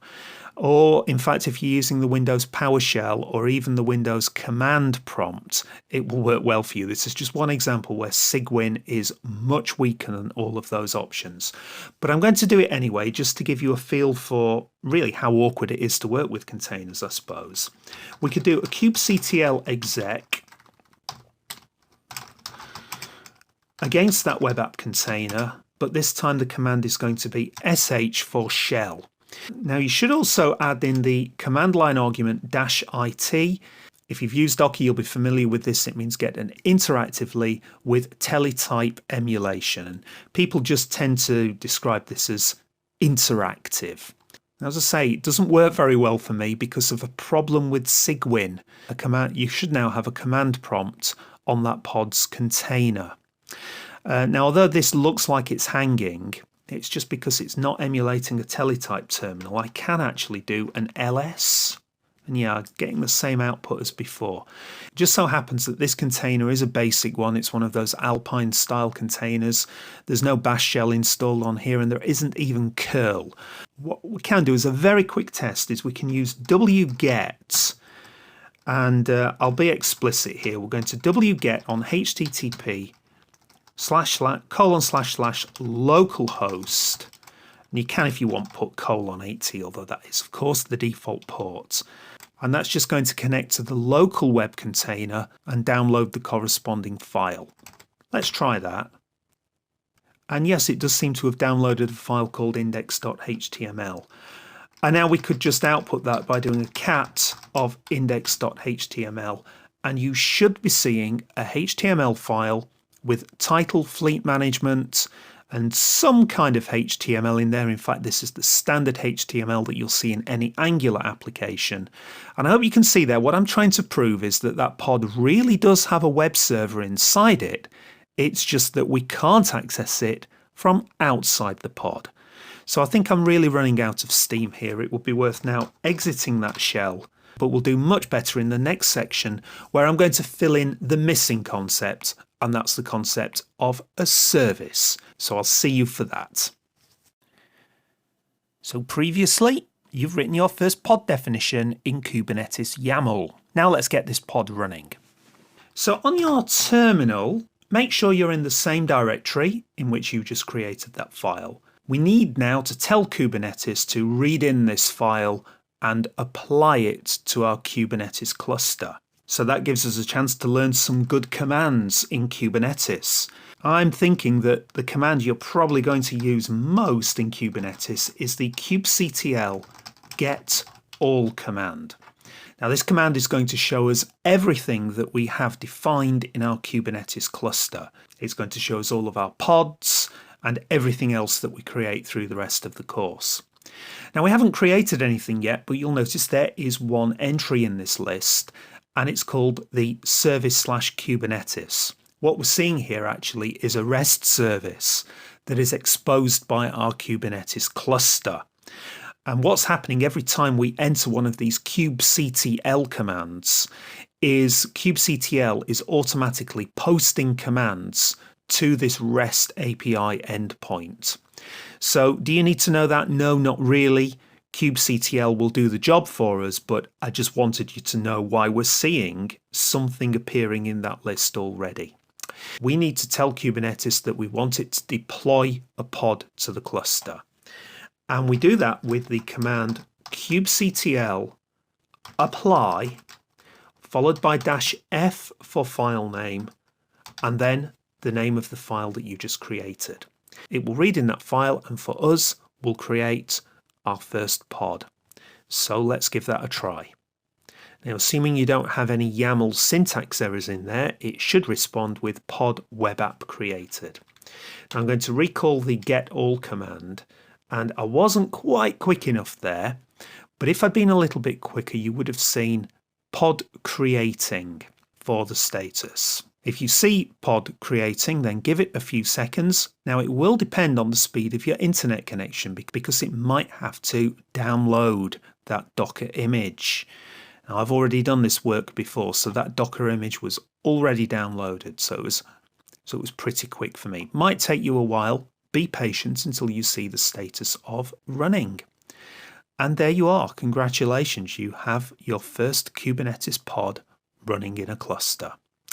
Well, the obvious next thing to want to do is to see that pod working. Now we know it's a web application pod, so we'll probably guess that it's exposing port 80. Well, I would love to do that, but it turns out that pods are not visible outside the Kubernetes cluster. Let's have a demo of that. Firstly, in order to visit our Kubernetes cluster in a web browser, we need to know the IP address of the Minikube cluster itself. That's the virtual machine that Minikube has started. We can do that very easily with Minikube IP. And for me, that's 192.168.99.100. It will be similar for you, but just double check that value.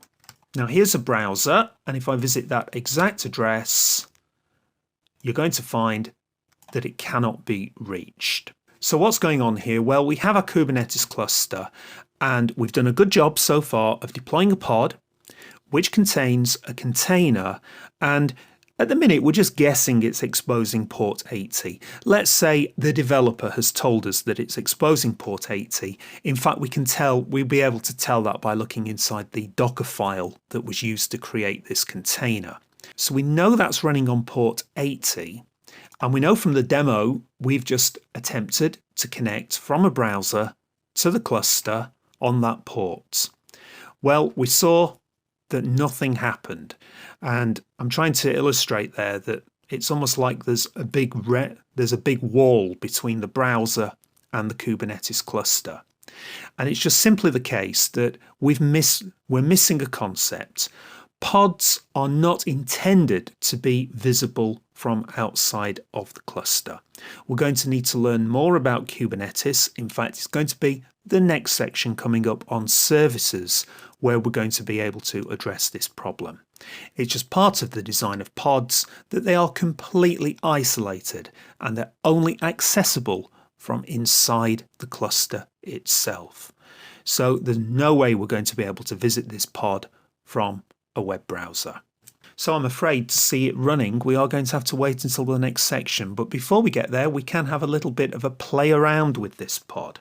Here's a few really important commands related to pods. And I will be gathering together all of these commands and they will be appearing in the PDF document that I have linked to this course. So you might want to keep that handy or print it out or whatever.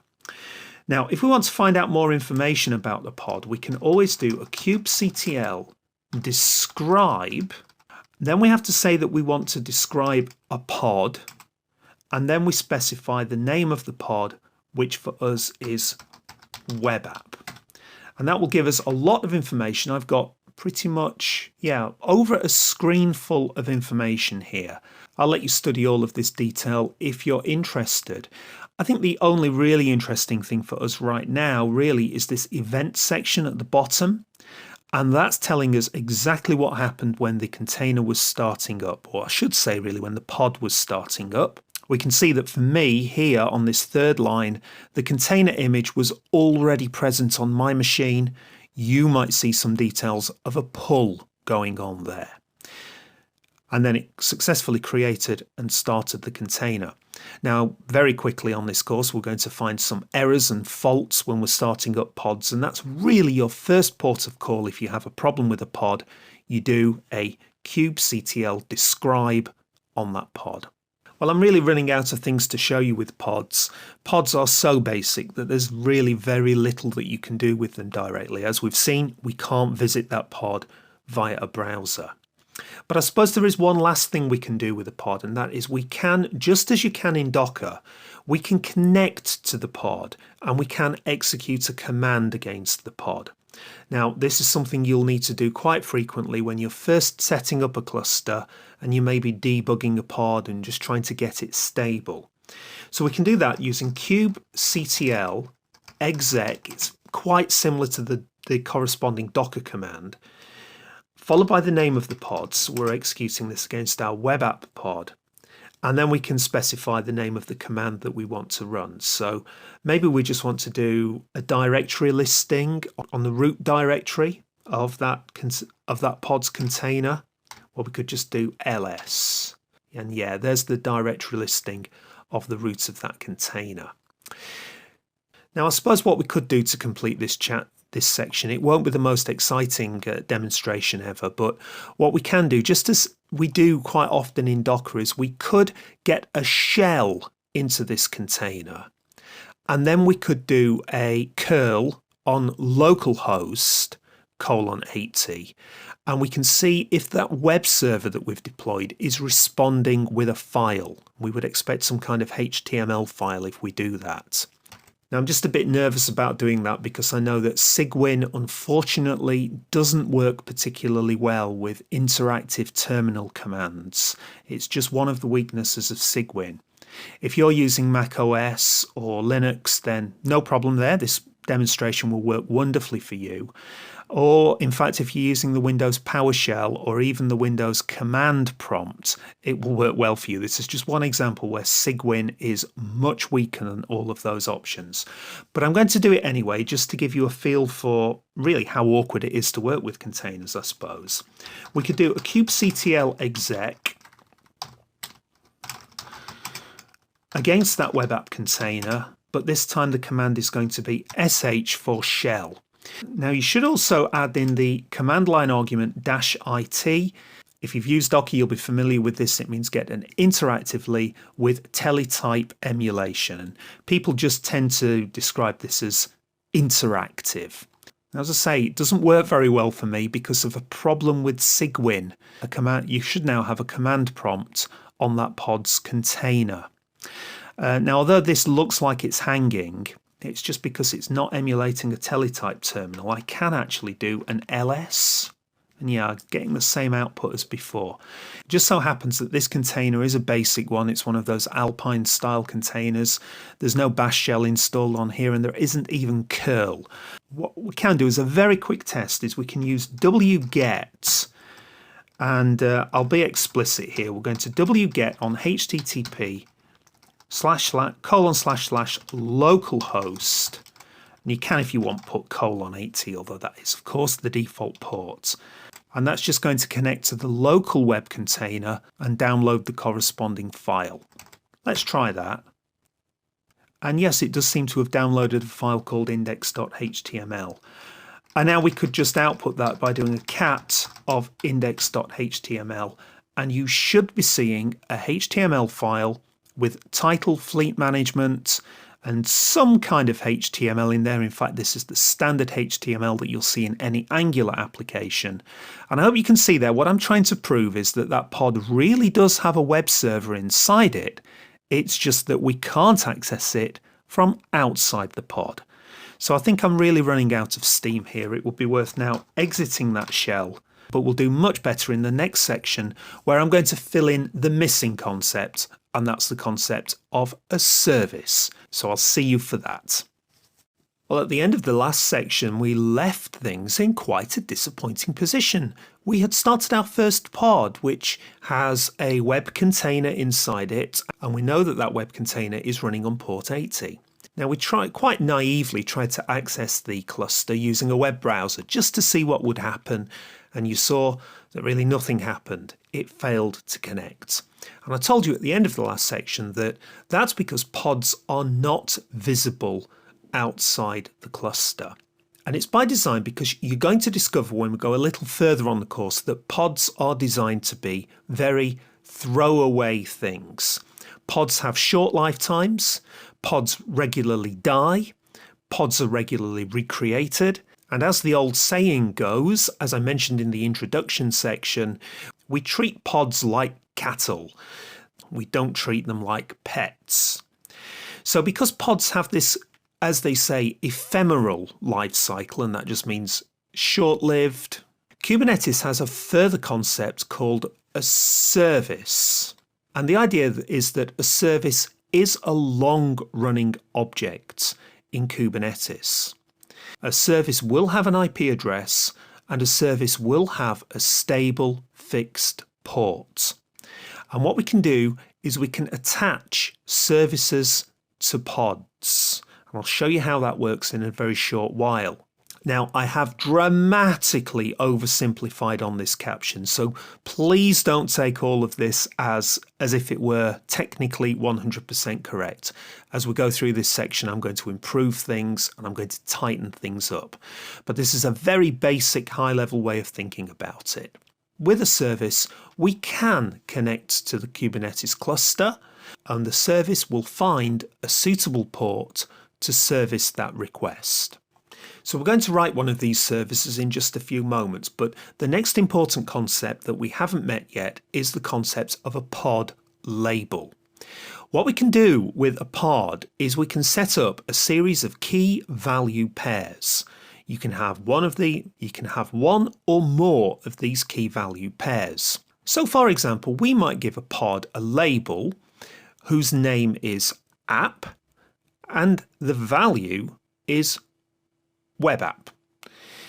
Now this can be anything you like. I've only used this because all of the reference documentation uses as its first example really the key value pair of app followed by some value.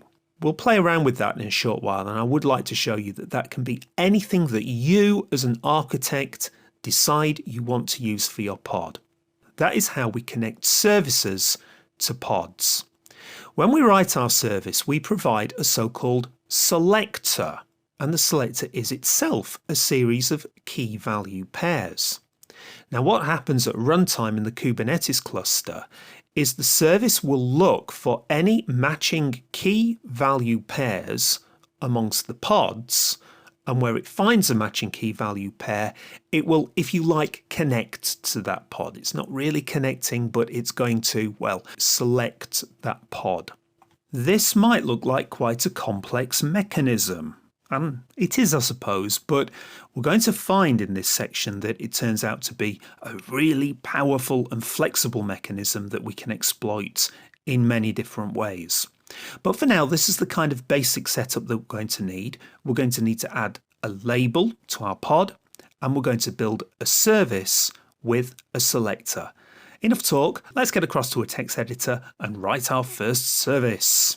Well, I recorded the previous section a few days ago now, so of course I've done a Minikube start off camera. Now if you're starting on a fresh session, the first thing you'll probably want to do is a kubectl get all, just to see what state we're in. And this is quite interesting. Notice for me that the web app pod that we created in the previous chapter is actually running. So you can see that when we start up Minikube again, it's remembering the state that the cluster was in last time. Notice it is saying there has been a restart of that pod. That will have been when I restarted Minikube. Just out of interest, it might be worth doing a kubectl describe on the pod called web app. The job then is to create one of these services for that pod, and that's going to give a networking endpoint for the pod.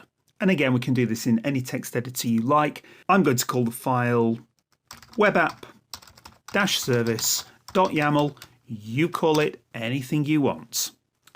We're back here on the Kubernetes API overview page that I pointed you to earlier in the course, and we need to find the description of services. And here on the left-hand side is a list of all of the API elements covered by the documentation. We've done pod already. That comes under the general category of workloads. These are all the different ways that we can schedule containers in Kubernetes, and we'll be picking up quite a few along the way.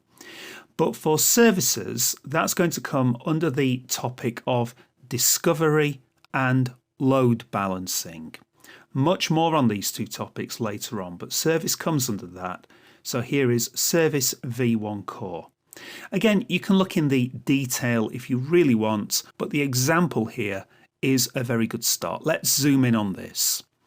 So once again, we're going to have API version :v1. They've got it as the second line here. I don't think it really matters where it goes, but I generally put that at the top.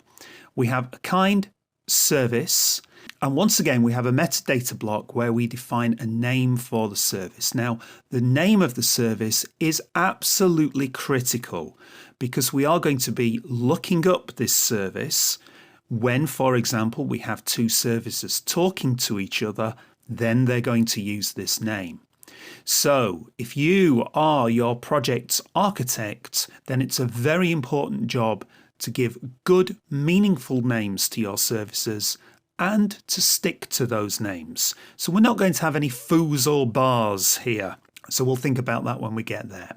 I'll talk about the ports when we get there. That's going to be a little bit technical. But then we have a section where we define that selector that I was talking about on the caption. So what we're going to be doing is we're going to give the pod a label, which will be a key value pair of app and web app. And the service is going to select for that key value pair by defining app web app as its selector. So that's what we're going to have here, app, and we'll be changing this nginx for web app. Now the type, this is a little bit more complicated, and I'll come back to that once we've got this running. In the next video, we will write our first service. So we're now ready to write our first service. Again, we'll do this longhand, but you can download this as part of the course if you wish. So the API version is v1. The kind is service with a capital S. And the metadata is a block where we have a name. And what we're going to do for this project is every single service is going to begin Fleetman, that's the name of the project, followed by a dash, followed by the general name of the service or the microservice. So much more on that later, but this web application is going to be called web app. So Fleetman web app. And that's it for the metadata block. We then have the spec block. This is the important bit. I'm going to do things in a slightly different order to the example. I'm going to start with that all-important selector. And I think I'm even going to put a comment in here. This defines which pods are going to be, if you like, represented by this service. And really the service becomes a network endpoint for either other services or maybe external users to connect to. So for example, I mean the browser. Okay, so this selector is going to select all pods where the key called app matches the value web app. And now we have the all-important ports section. In this block, we just need to define which ports we're exposing through this service. Of course, this is a web app. We know our container is exposing port 80. So we just need to declare that we are going to accept traffic on port 80 through this service. And we're going to forward that traffic to port 80. That means on the container. This is very much the same as when you're working in Docker and you do a Docker container run and you use the -p argument to publish ports and you do the 80:80 in this case. That's what these two values are here. I think that target ports will default to whatever you've specified for the value of ports. Now I like, where possible, just to use the just to add in the information that we absolutely need. I think I'm going to do exactly that. The name, by the way, is just a label. It's just a helpful label to define what type of traffic this is going to be. So that will be HTTP traffic. So again, this is a list, so we'll need the dash, and the name is HTTP, and the port is 80.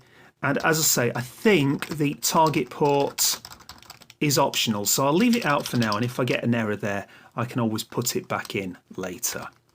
So that's everything apart from this final entry here, type::load balancer. Now what's going on there? Well, you can probably guess that when we start to deploy this into the cloud, we are going to use things such as load balancers to make all of this work. That's all coming up in the course later. But as stated here in the comment, this is only supported by some cloud providers.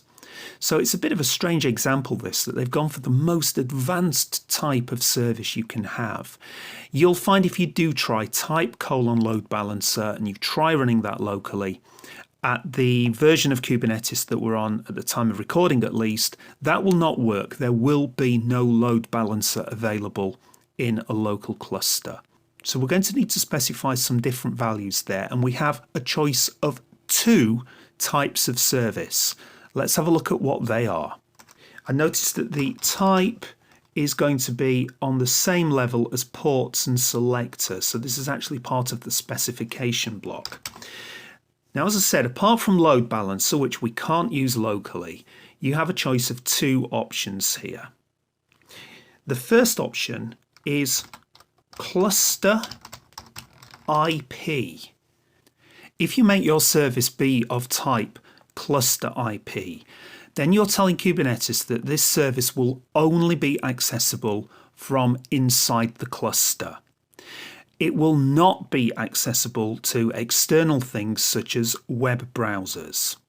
So you're going to use cluster IP if this service is just going to be an internal service, such as our microservices that we're building.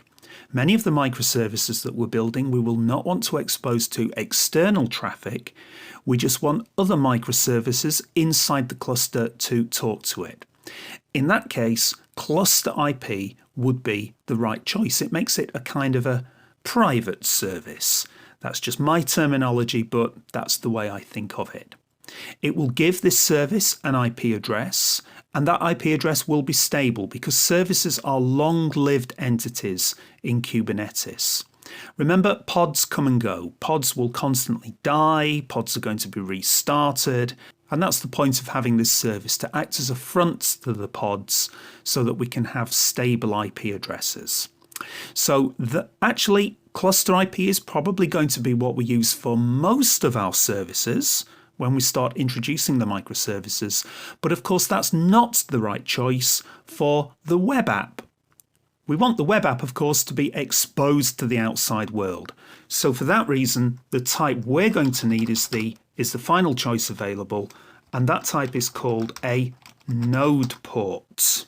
This is where we are going to expose a port through the node. The node in our case is the entire Kubernetes cluster. Of course, when we go further with this, we are going to have multiple nodes in a cluster. But this means we're going to expose a port through the node. Now, the deal with a node port is that we, as the architects, can choose what port we're going to be exposing to the outside world. Now, when we have a service of this type node port, what we're allowed to do in the ports block, and this is only for node ports, we are allowed to specify what the node port is going to be. So we can choose a port number here, and that's going to be the port number that the web app will be accessible through the browser. So you might be thinking, great, let's put in 80 here, but that's not how node ports work. The deal with node ports is Kubernetes will allow you to use any port number greater than 30,000. So it's actually going to be something like, and I'm going to go for 30,080. 30080. Now, I think most people, when they first come to Kubernetes, find that quite a strange restriction. Now, you can, when you start up Kubernetes, for us by starting Minikube, you can override that restriction. You can tell it to use a wider range of port numbers. The apparent reasoning for that restriction is just that we want to avoid the possibility of having any clashes of ports. Now, unless we specify otherwise, all of these port numbers are automatically generated by Kubernetes, and therefore Kubernetes can make sure that there are no clashes of port numbers. Of course, we can't reuse ports. Now, with a node port, for the first time, we as architects are selecting a particular port. And the Kubernetes designers are nervous that we might end up clashing with some of the ports that are being used internally by Kubernetes. So it's a bit of an odd one, that one, and I will let you research that if you're interested. But I can promise you that this proves to be no real problem at all. You can think of this node port as being a temporary development feature where we're going to, just for the purposes of running locally, we're going to use this fairly clunky sounding port 30,080. But as soon as we go into production, when we move on to a real cloud environment, then we're going to be replacing this node port with a very featureful load balancer. And that load balancer will be easily able to expose a sensible port like port 80. If you really are in the situation where you're not going to be deploying in the cloud and you absolutely must use port 80, then it's quite common to use something called an ingress service. And I'll show you how ingress services work a little bit later in the course. But for now, I just want you to think of this node port as being a slight development restriction that will go away once we move into production. Well, unless I have any typing mistakes, I think that's it.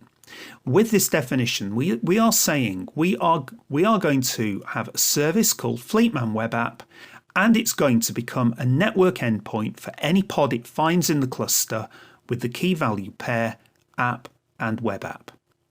It's going to be talking to the port inside the pod, which is 80, but it's going to expose to the outside world pod 30,080. So that's done. We're going to switch to the terminal and apply this to our cluster.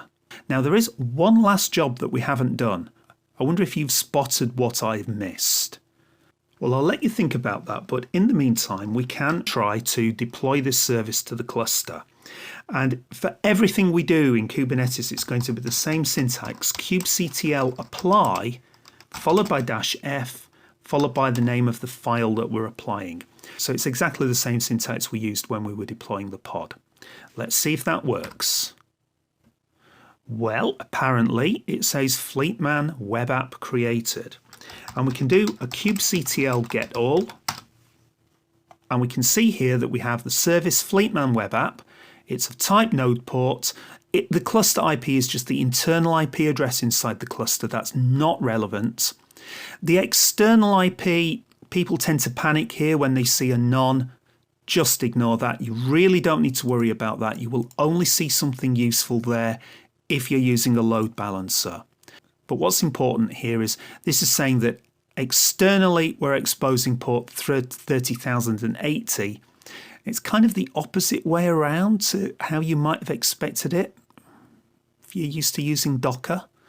I do find that a little bit confusing, but the important port is 30,080. Now, as I said, I have sort of deliberately missed one crucial step. So I don't think this is going to be working right now. Minikube IP, that's the IP address we need to visit.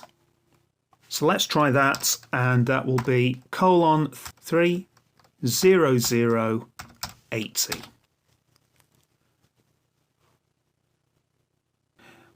And yes, site can't be reached. It tried to connect though. It did take quite a long time before I saw that error. So clearly I've missed something, and the reason why will be revealed in the next video. So previously we deployed our first service, and very disappointingly it didn't appear to work. Let's find out what's going on. The way that services work is via this selector. By specifying in the selector block app::web app, we're saying that we want Kubernetes to find any pod in the cluster that has that key value pair as part of its set of labels. So we need a corresponding label of app::web app in the pod. Now this is our service description, but what we didn't do in the previous video is review our pod declaration. So very simple pod declaration. The name of the pod is web app, but of course we never gave this any labels. Now we provide the labels in the metadata block, so this will go at the same level as the name. And for labels, I know I've mentioned this several times, but the labels can be any key value pairs that you choose. So we've been going for app::web app, but I really want to be clear that this is completely arbitrary. To demonstrate that, I'm going to change app to be my label name. Not a very good label name, but I hope that illustrates the point that we can choose anything, as long as they match, of course. So here, back in the service now, I would need to make sure that the selector is looking for any pods where my label name matches the value web app. So we'll try this out, and once we've tried it, I'll switch the label name back to being app. So I've changed the service and I've changed the pod. So for that reason, I will need to apply those changes. And to apply a change, wonderfully, it's exactly the same syntax. We just need to do kubectl apply -f. And you know, it really doesn't matter which order we do this either. We've got two files to apply. We've got the webapp-service.yaml file. And rather than saying created, it said created last time, it's now saying the service has been configured. And we can do exactly the same thing by doing an apply on the first pod.yaml file, and now that pod has been configured. So I'm hoping now that the service will have selected the correct pod. So we should now, if I go back to the browser where I had the failure before in the last video, it was the Minikube IP address :30080. Let's do a refresh. And I hope that's working for you as well. This is the very basic release 0 prototype of the vehicle tracking system. There's no vehicles on here, but there is a map. Clearly we've got a lot of work to do on this application through the course, but it is running. So I hope I've proved then that this label is completely arbitrary. You'll find throughout the Kubernetes examples they use the label of app:, and I just get the feeling that people think it has to be called that, and it really doesn't. But I guess for consistency it's worth us using the same label name. So I've changed the pod, and in the service then it's the selector that we're looking at here. We'll change that back to app as well. Can I mention that in the metadata, the name, that's not arbitrary. That name does have to be name. Every entity in Kubernetes has a name as part of its metadata. But the labels, anything you want. So I guess because I've made that change, I should do an apply. So I'll apply the change to the pod, and then recall the command to apply the changes to the service. And then back in the browser, I'll do a refresh. And yes, the page is still rendering. Now, we have been told by the developer that a new version is available, release 0-5. It's still a prototype, but apparently they've made the page look a bit nicer. They've put a menu bar and some kind of other stuff on the page. And it's our job in this video to deploy the new version. Now we could do that quite easily. We could go into our pod definition here and we could change this pod definition, and don't follow along here because I'm not recommending this. We could change the release to 0-5 and then we could do a kubectl apply and we could effectively change the pod. Problem with that is, remember, the pod is really just a wrapper for a container. Now what Kubernetes would have to do is stop this pod. It's going to have to start a new pod. It's going to have to pull the new container image and it's going to have to start that pod up. In other words, we are going to have some downtime. We're going to be talking a lot in later chapters about how to deploy with zero downtime. And there are some built-in, very elegant mechanisms in Kubernetes available to do that. But until we get there, we can do a simple deployment with zero downtime using these labels. I'm planning to add an additional label. And maybe I've not made that clear. You can have as many labels as you like for a pod, and you can use as many of those labels as you wish when you're doing the selection. So we're going to add an additional label, and this is going to be a release label. Remember, these labels are arbitrary. So we'll label our pod release:0. Now we can add that then into the selection rules. And the way this works is it's an AND. So this service is going to select any pod which has a label of app, web app, and a label of release 0. So once we've added that label, we're going to end up with exactly the situation we had before, where this service is exposing a port to the outside world and it's forwarding the traffic to our pod. We need to deploy a new version of this web app. So the plan is I'm going to create a second pod which is going to contain that new release. Now I'm exaggerating here, but I'm trying to illustrate that that pod is going to start up quite slowly. It has to pull the image and the pod has to be started. So that took quite a while. But of course it doesn't matter because the website is currently, if you like, connected to the old pod. And now the magic of this is that we can, at our leisure, simply go to the service and change the selector. We can change the selector now to be release 0-5, and so now the service will direct traffic to the new pod. And the difference is that will be a very fast operation. It's not like waiting for this pod to start up. And it means, of course, we can switch between these at will. So how you use these labels is really entirely up to you, but you can start thinking now about how you could maybe use this to support a production and development release in the same cluster. Now, I'm going to be showing you how to do proper rolling deployments later on in the course, which is a more elegant system than this, but it's a really good demonstration of why we have these labels and selectors. So let's give this a try. So we're going to need a new pod definition. Now you could do that in a separate file, no problem with that at all, but it's very common to combine multiple definitions into the same document. And we can do that by using the document separator in YAML, which is 3 dashes. So after the 3 dashes, we can now go ahead and define our second pod. Well, I'm going to do that just by copying and pasting. Copy the first pod. There's our second pod.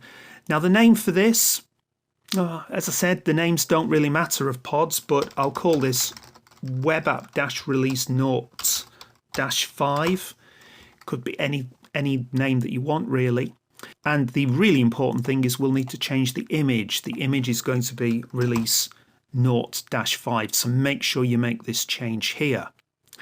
And of course we need to set up those new labels. So for the first version, the label I chose was release, and the value is going to be 0. And for our second pod, the label will be the same release, but this time 0-5. So that's the pod definition. And now for the service.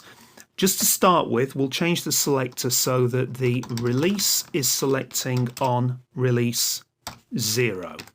And that's all the changes we need to make. So when we apply this, we should end up in this position where everything is the same as before, except we've got this additional label, and we will have a new pod deploying, and that might take a while to start up.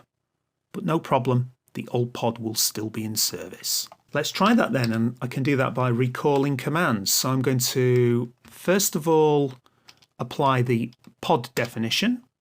Oh, and I always forget this, and I'm glad it's happened so I can demonstrate it.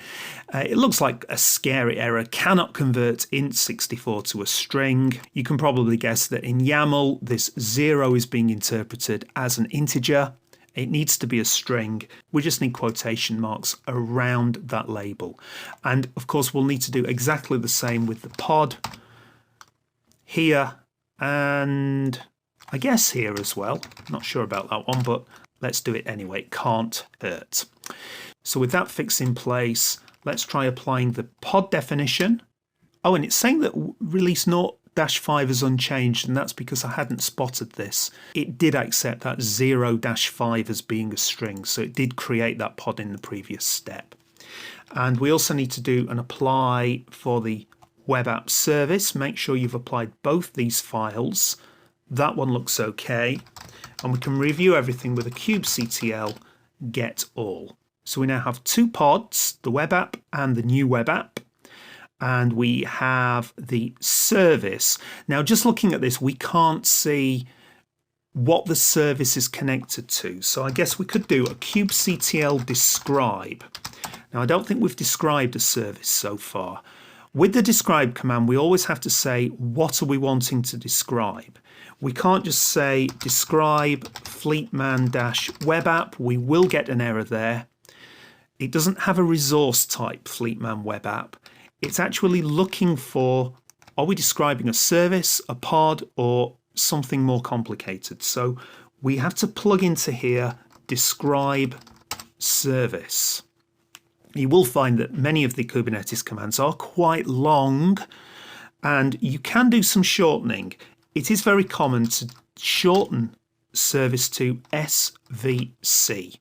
I'll probably be doing that quite a lot on the course. So let's look at the output and that. And the important one is we can see here the selector is selecting on app web app and release 0. Well, is it working? Let's do a refresh on the browser. We should get back, and we do, the same page we had before. Hope that's working for you. But now for the exciting bits. We can now go back into the service and simply change the selector to 0-5. Then back on the console, all we have to do is recall the kubectl apply -f web app service. We're not changing the pods, it's just a little bit of a rewiring of the service, and it will be almost instantaneous. I'm going to go really quickly here. As soon as I hit enter, I'm going to switch to the browser and do a refresh. Let's try it. Now, I've noticed that because I think the browser is able to cache this application, if you just do a regular refresh, you may well keep seeing the same page as before. You will possibly need to do a hard refresh, so depends on your browser, but usually a Control and F5 or just Control and click on the refresh icon should bring you back to the new release of the app. So it looks slightly better. So I hope I've given you a good feeling there for the power of these labels. Just a couple more commands before we wrap up this section. We have seen that you can do a kubectl get all, and that's showing us the pods and the services. But if we're interested in just getting the pods, then we can always do kubectl get pods, and that can be shortened further to get PO. You'll see a lot of Kubernetes engineers doing that, so I would get into the habit yourself. Now, it's a shame that we can't see the labels on this list, because that would be very useful for debugging. But you can. You do have to add in the --show -labels option, and that will show the labels applied to each pod. That's very useful. And perhaps even more useful still is we can do a get, is we can add in an extra command -l, and that allows you to apply a selector. So we could, for example, apply a selector where the label release is equal to 0, will filter down the list of pods, in this case just to the release 0 pod, or of course we could do the same for the 0-5 pod, and there it is. Of course, if we use a label that doesn't exist, so we go for something like release 1, then we're going to see no resources found. So when you're setting up those selectors on the services, that could be a really useful debugging technique. Much more to come on rolling deployments later on in the course, but for now I hope you've got a good feel for services and you've got a good feel for how we can use labels to determine which pods a service is connected to. In this video, I'm going to be handing over to you, and you have a chance now to practice working with pods and services. Now, another one of the services that we need to deploy is a queue service. Later on in the course, I will be walking you through the full microservice architecture, and I'll talk in some detail about why a queue is necessary. But for now, if you're happy just to accept that the developer of this system has decided that a queue is needed. Your job is to deploy this queue and check that it is working by visiting the admin console for the queue. You'll find details of this in the PDF document that you can download as part of this course, but the job should be fairly simple. The image you need is the image you can see here at richardchesterwood/K-ATUS-Fleetman-Q. The tag you're looking for is the release 1 tag. The reason that we're using release 1 here is because we're moving away from the prototype now. This queue will be used in the full-blown, fully working released system. So make sure you go for the release 1 tag. So that's the image you need, and when this pod is running, port 8161 will be exposing the administration console for the queue. The username and password for the queue's console is admin/admin. Now, of course, that's not a safe combination. We would be tightening that up as soon as we finish testing this locally. So no problem there. Now, as you know by now, we can't expose port 8161 using a node port, or at least we can't by default. And frankly, it's not even worth changing that default. We're only getting a local version of this cluster up and running, so there's no problem exposing it to browsers using the rather clunky looking, I'm going to go for 30,010. Now you can choose any port number in the range of 30,000 up to, I think it's 32,767. Remember, we've already used port 30,080 though, so you can't use that one again. Let's go for port 30,010 just to be consistent. So have a go at doing this. There's really nothing in here that we haven't already done with the prototype web app, but if you have any problems, then the next video is going to be taking you through all of this step by step. So good luck with that. I hope you had a go at trying that for yourself, but if you have had any problems, then I hope this video is going to help. Just before I started recording, I did a Minikube start and the cluster started up okay. Actually, I was rehearsing this yesterday and I did a Minikube start and there was a horrible big error. So I had to do a Minikube stop followed by a Minikube start. So please don't worry if that happens to you. I've also done a kubectl get all. I know I mentioned this a bit earlier in the course, but we don't have to do anything special to restart the pods and the services that we had running before. They just automatically restart. Which is why you can see now that my first pod has now restarted twice and my second pod has restarted once. And you can see that they're a couple of days old now because I did the previous recordings a couple of days ago. But the services are still there, so we can visit the web app on 30,080. So we'll start by getting a pod deployed for this queue. And first decision really is we have this file called firstpod.yaml, and that really could do with being renamed by now because that file contains the pods for our web app. So I could call it webapp.pod.yaml, but actually what I'm going to do is I'm going to put all of my pod definitions into that single file. There's no rules in Kubernetes as to what you put in these YAML files, and you can slice them up in any way that you like. Now, of course, if I had 1,000 pods in this system, I wouldn't be putting 1,000 pods into a single file. you would need to divide those files up in some way that you choose. But certainly when you're starting, when you've got, say, fewer than 10 pods, then a single YAML file for all of your pods is just fine. So I'll start with a rename first of all. So I'll move that first pod.yaml into a file called, I'll just go for pods.yaml. We can edit it as usual in any text editor.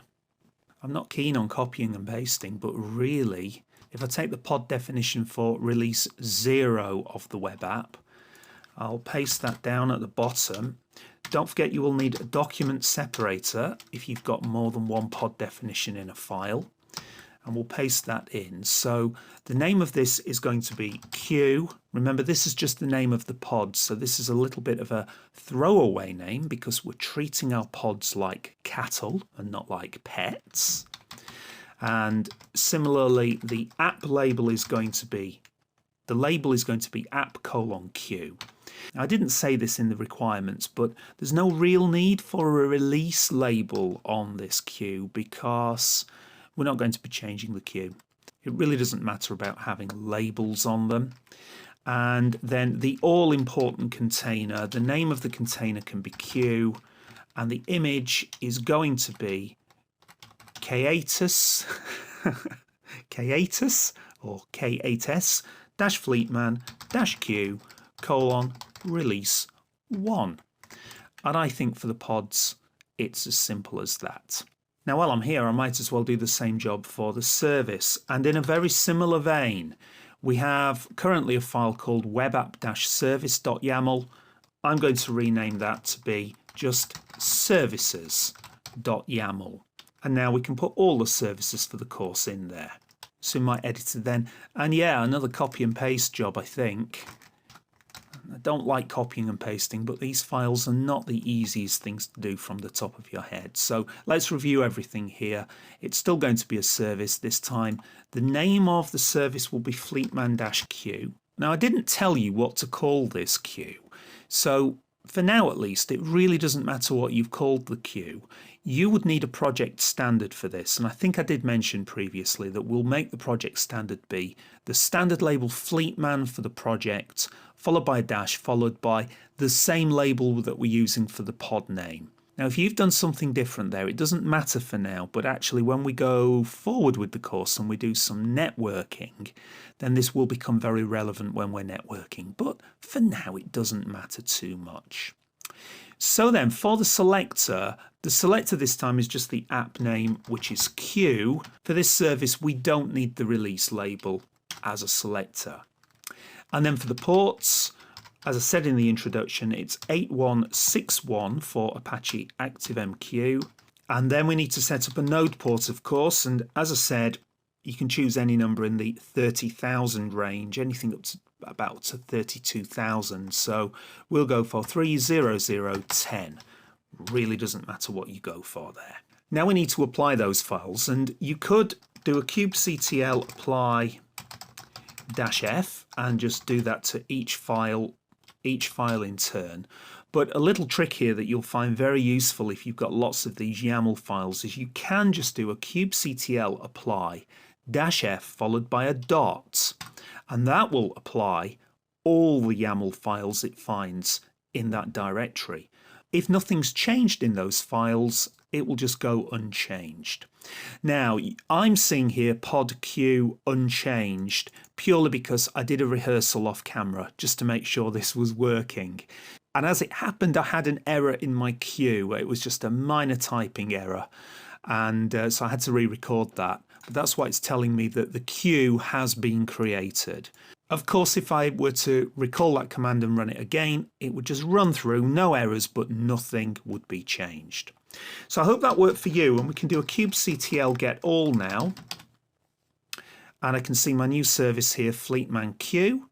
Now, I suppose before we run to the browser, it would be worthwhile checking the pod is running.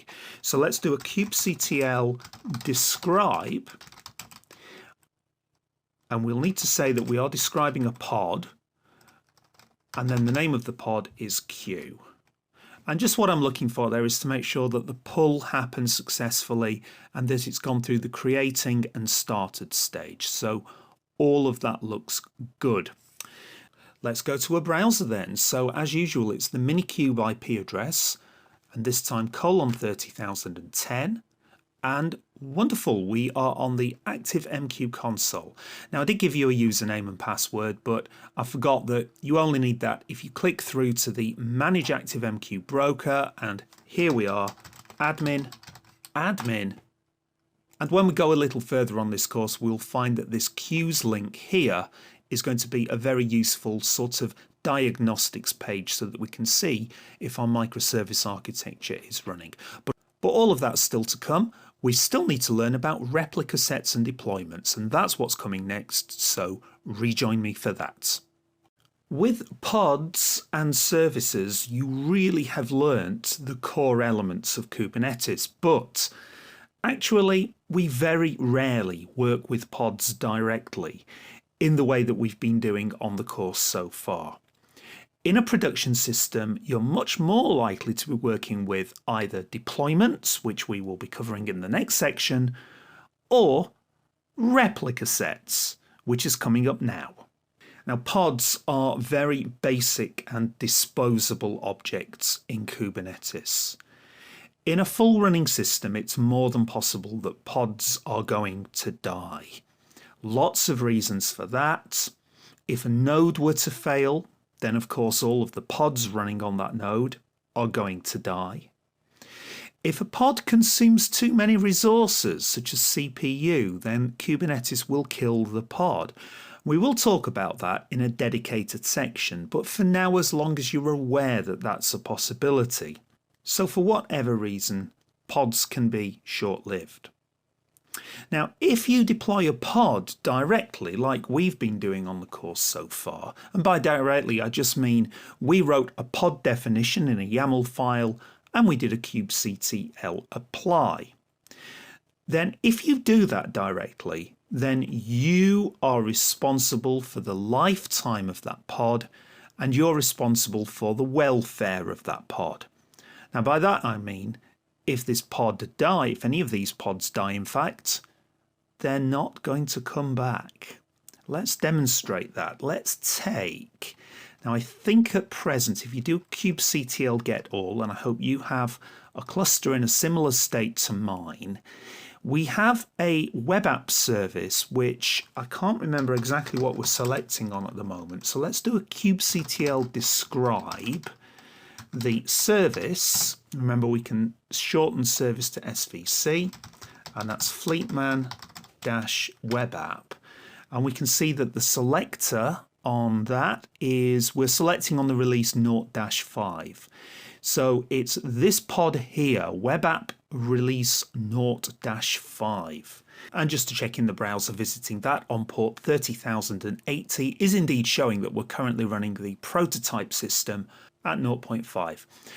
So what would happen if, for whatever reason, this pod which is implementing the web app were to die? Well, let's simulate that. We can always delete a pod using kubectl delete. We can delete any type of object with this command. So we always have to say what type of object we're trying to delete.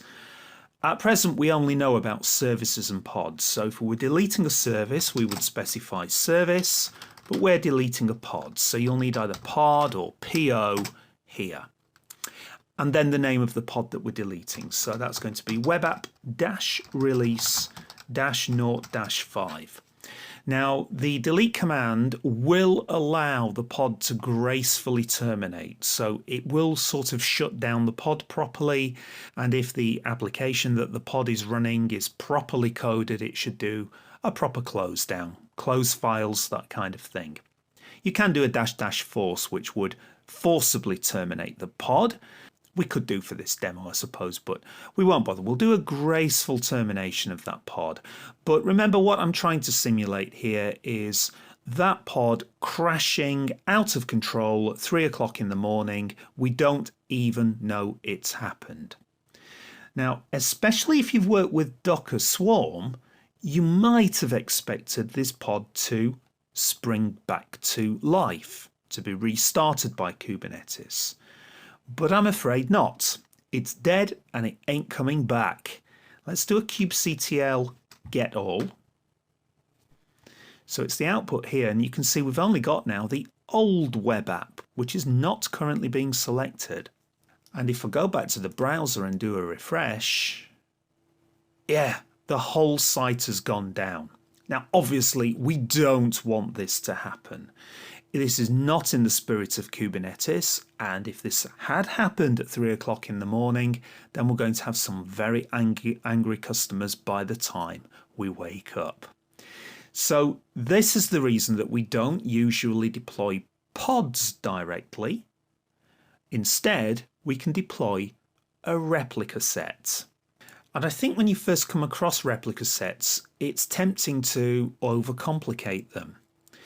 All a replica set is really a little extra piece of configuration that we give to Kubernetes. Here's a situation previously where we had our basic pods. So a pod for a web container, and we're going to have pods for different microservices. What we do with a replica set is we just provide really an additional piece of configuration to Kubernetes.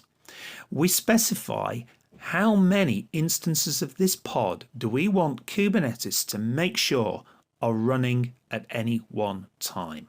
So we could start simple and we could simply specify that we want one replica of this pod to be running at any one time.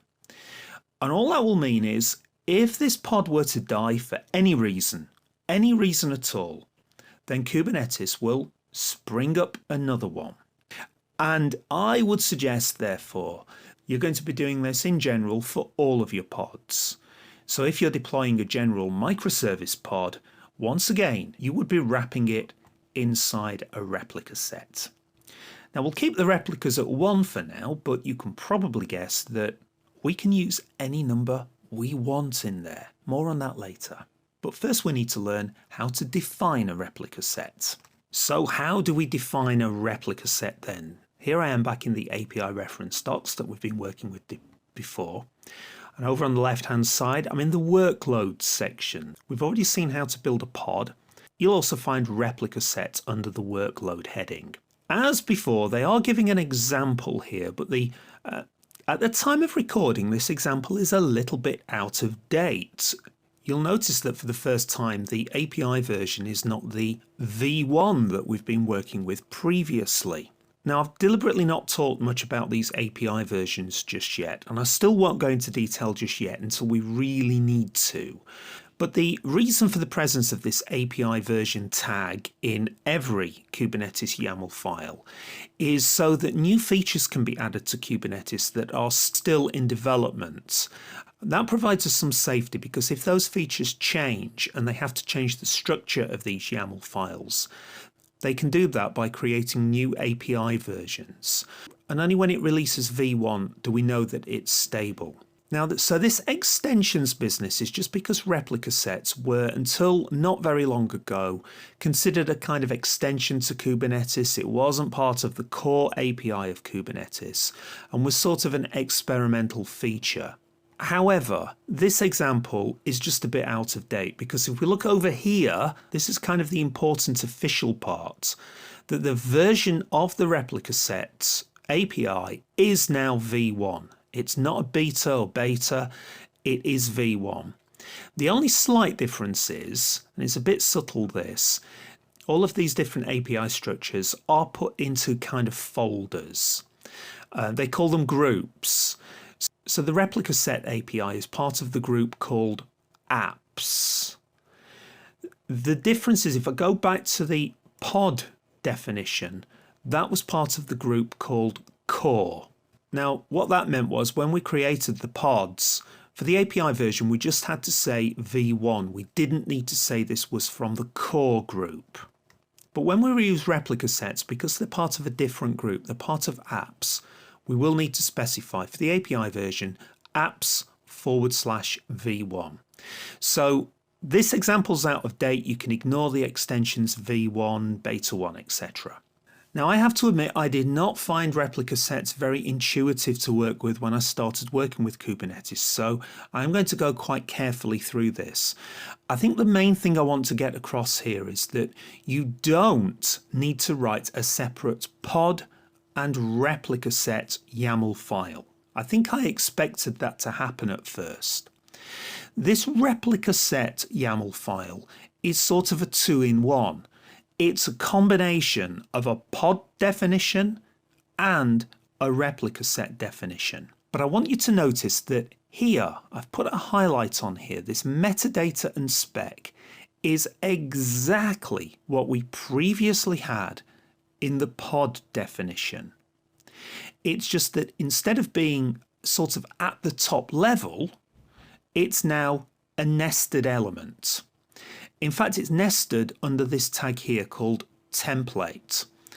I think that's why I don't find this very readable.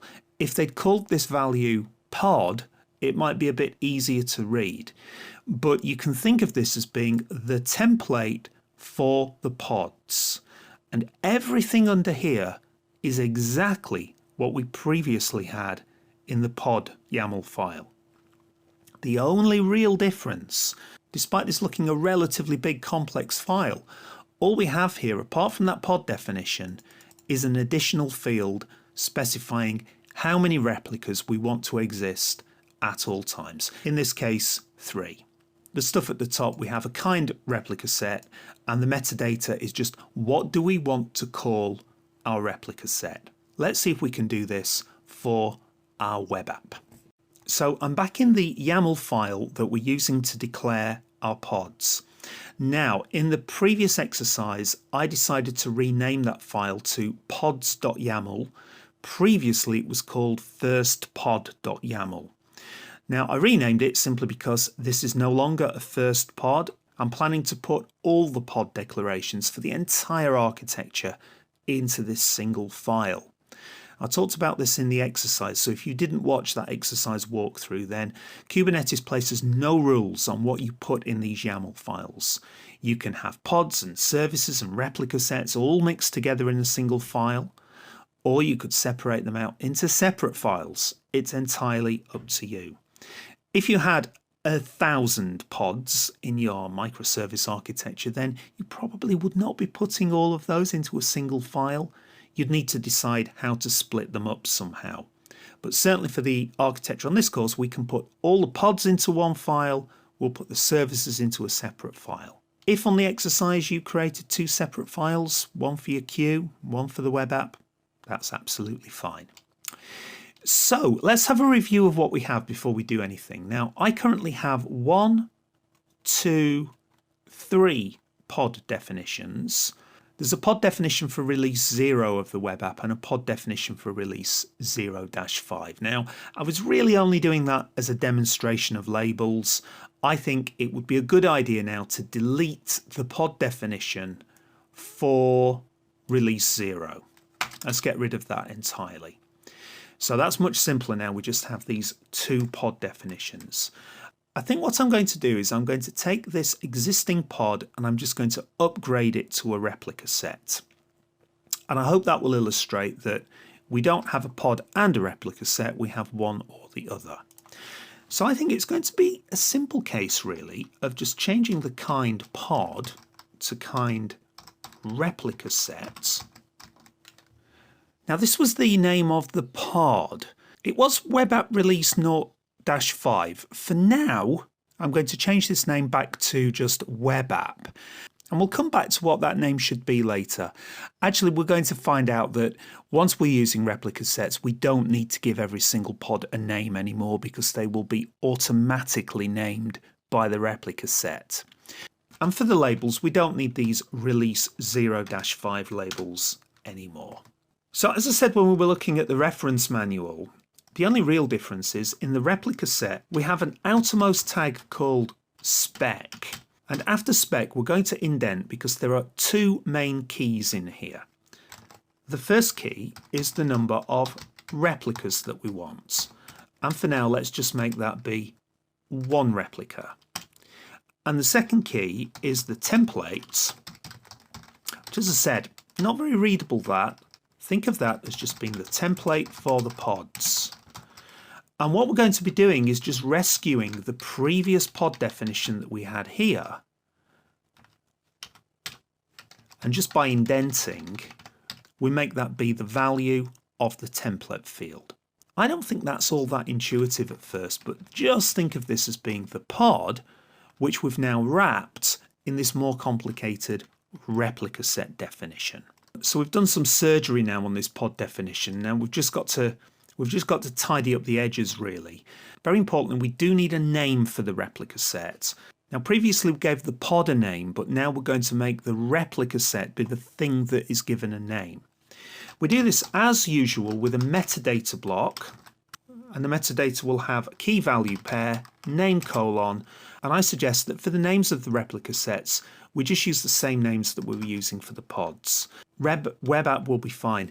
You'll see a lot of people, especially in tutorials, doing things like web app-replica set. If you want to do that, that's fine. That might help you remember what we're doing here. I find that quite tedious because then you end up having to do a lot more typing when you're issuing commands.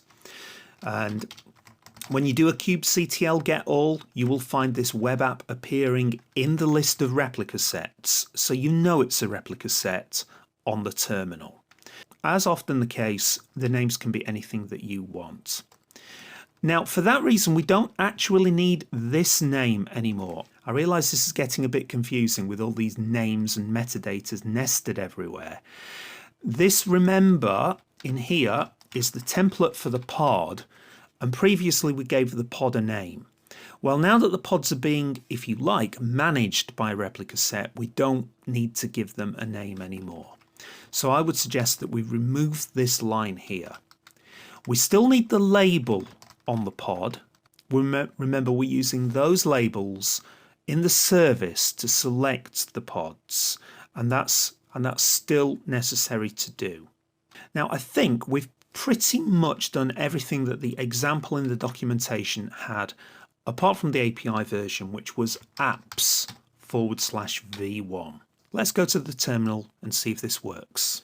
So now I have two files. I have a file for my pods and I have a file for my services. Again, in the previous exercise, I renamed my services YAML file to be just services.yaml because all my services are going in there. Now, you might not want to call this file pods.yaml anymore because, of course, we're now putting replica sets in there as well as pods. Now, that's entirely up to you. As you've seen, a replica set defines pods. So personally, I'm happy to carry on calling this file pods.yaml. If you want, you could rename it to workloads.yaml. As you know now, a workload is either a replica set or a pod or a few other things we haven't yet covered. So anyway, let's apply these files. So kubectl apply -f. We've just changed the pods file, so pods.yaml. Now we have an error, and believe it or not, I did expect this error to happen. It's telling us that there is a missing required field, selector. Now if you have a look in the example, there is no field selector. Now I think all that's happened here is it looks like they haven't got around to updating this, this replica set definition. We know that because they're still using an old version of the API. So I think what's happened is in the newest version of the API, the one that we are working with, apps v1, they have now insisted that we add a selector block. So what is this selector block? We have seen a selector block in services. And it turns out that selector blocks in replica sets work in exactly the same way. We have to define a key value pair, such as before, app::web app. And it uses this selector to decide which pod definitions should become part of the replica set. And you can use this system in exactly the same way as you do with services. We could have two pod definitions, one for a production pod and one for a development pod. And by changing the selector on the replica set, we can switch which pod is being managed by the replica set. Now, I would suggest that when we're getting up and running with Kubernetes, you really don't need to worry about that complexity because we can kind of already achieve that using the selectors in services. So it's very common just to have a selector on your replica set that is identical to the key value pair that you have in your pod definition. So let's see how to set up a selector, and the selector is going to be at the same level of indentation as the replicas and the template. Okay, and for the value of this, it's a slightly different structure to what we had in a service. I think in a service we just went ahead and said app::web app. Well, for a replica set, we have to have a further label after selector, which is match labels, followed by a colon. So you'll need to make sure that your app::web app is indented here. Oh, and I do need a space after the colon here. YAML is very fussy about spaces. So I must admit, I've not really enjoyed talking through the structure of a replica set because I think it feels a little bit more complicated than it needs to. But once you've got the structure of one replica set, then it's a simple job to duplicate what you have. So if I can just wave my mouse around here and explain what we've got, we have a replica set now which we're calling web app. And this replica set is going to be managing any pod where the label called app is equal to the value of web app. We only want one instance of this pod running at any time, but that's very powerful. We know now if that pod crashes for any reason, this replica set will automatically restart a new one. And this is the pod definition. We want it to have a label, app, web app, and this is the container specification. So I just need to make sure I save that, and I think I'll take a break here, and in the next video we'll look at how to apply this replica set to our Kubernetes cluster.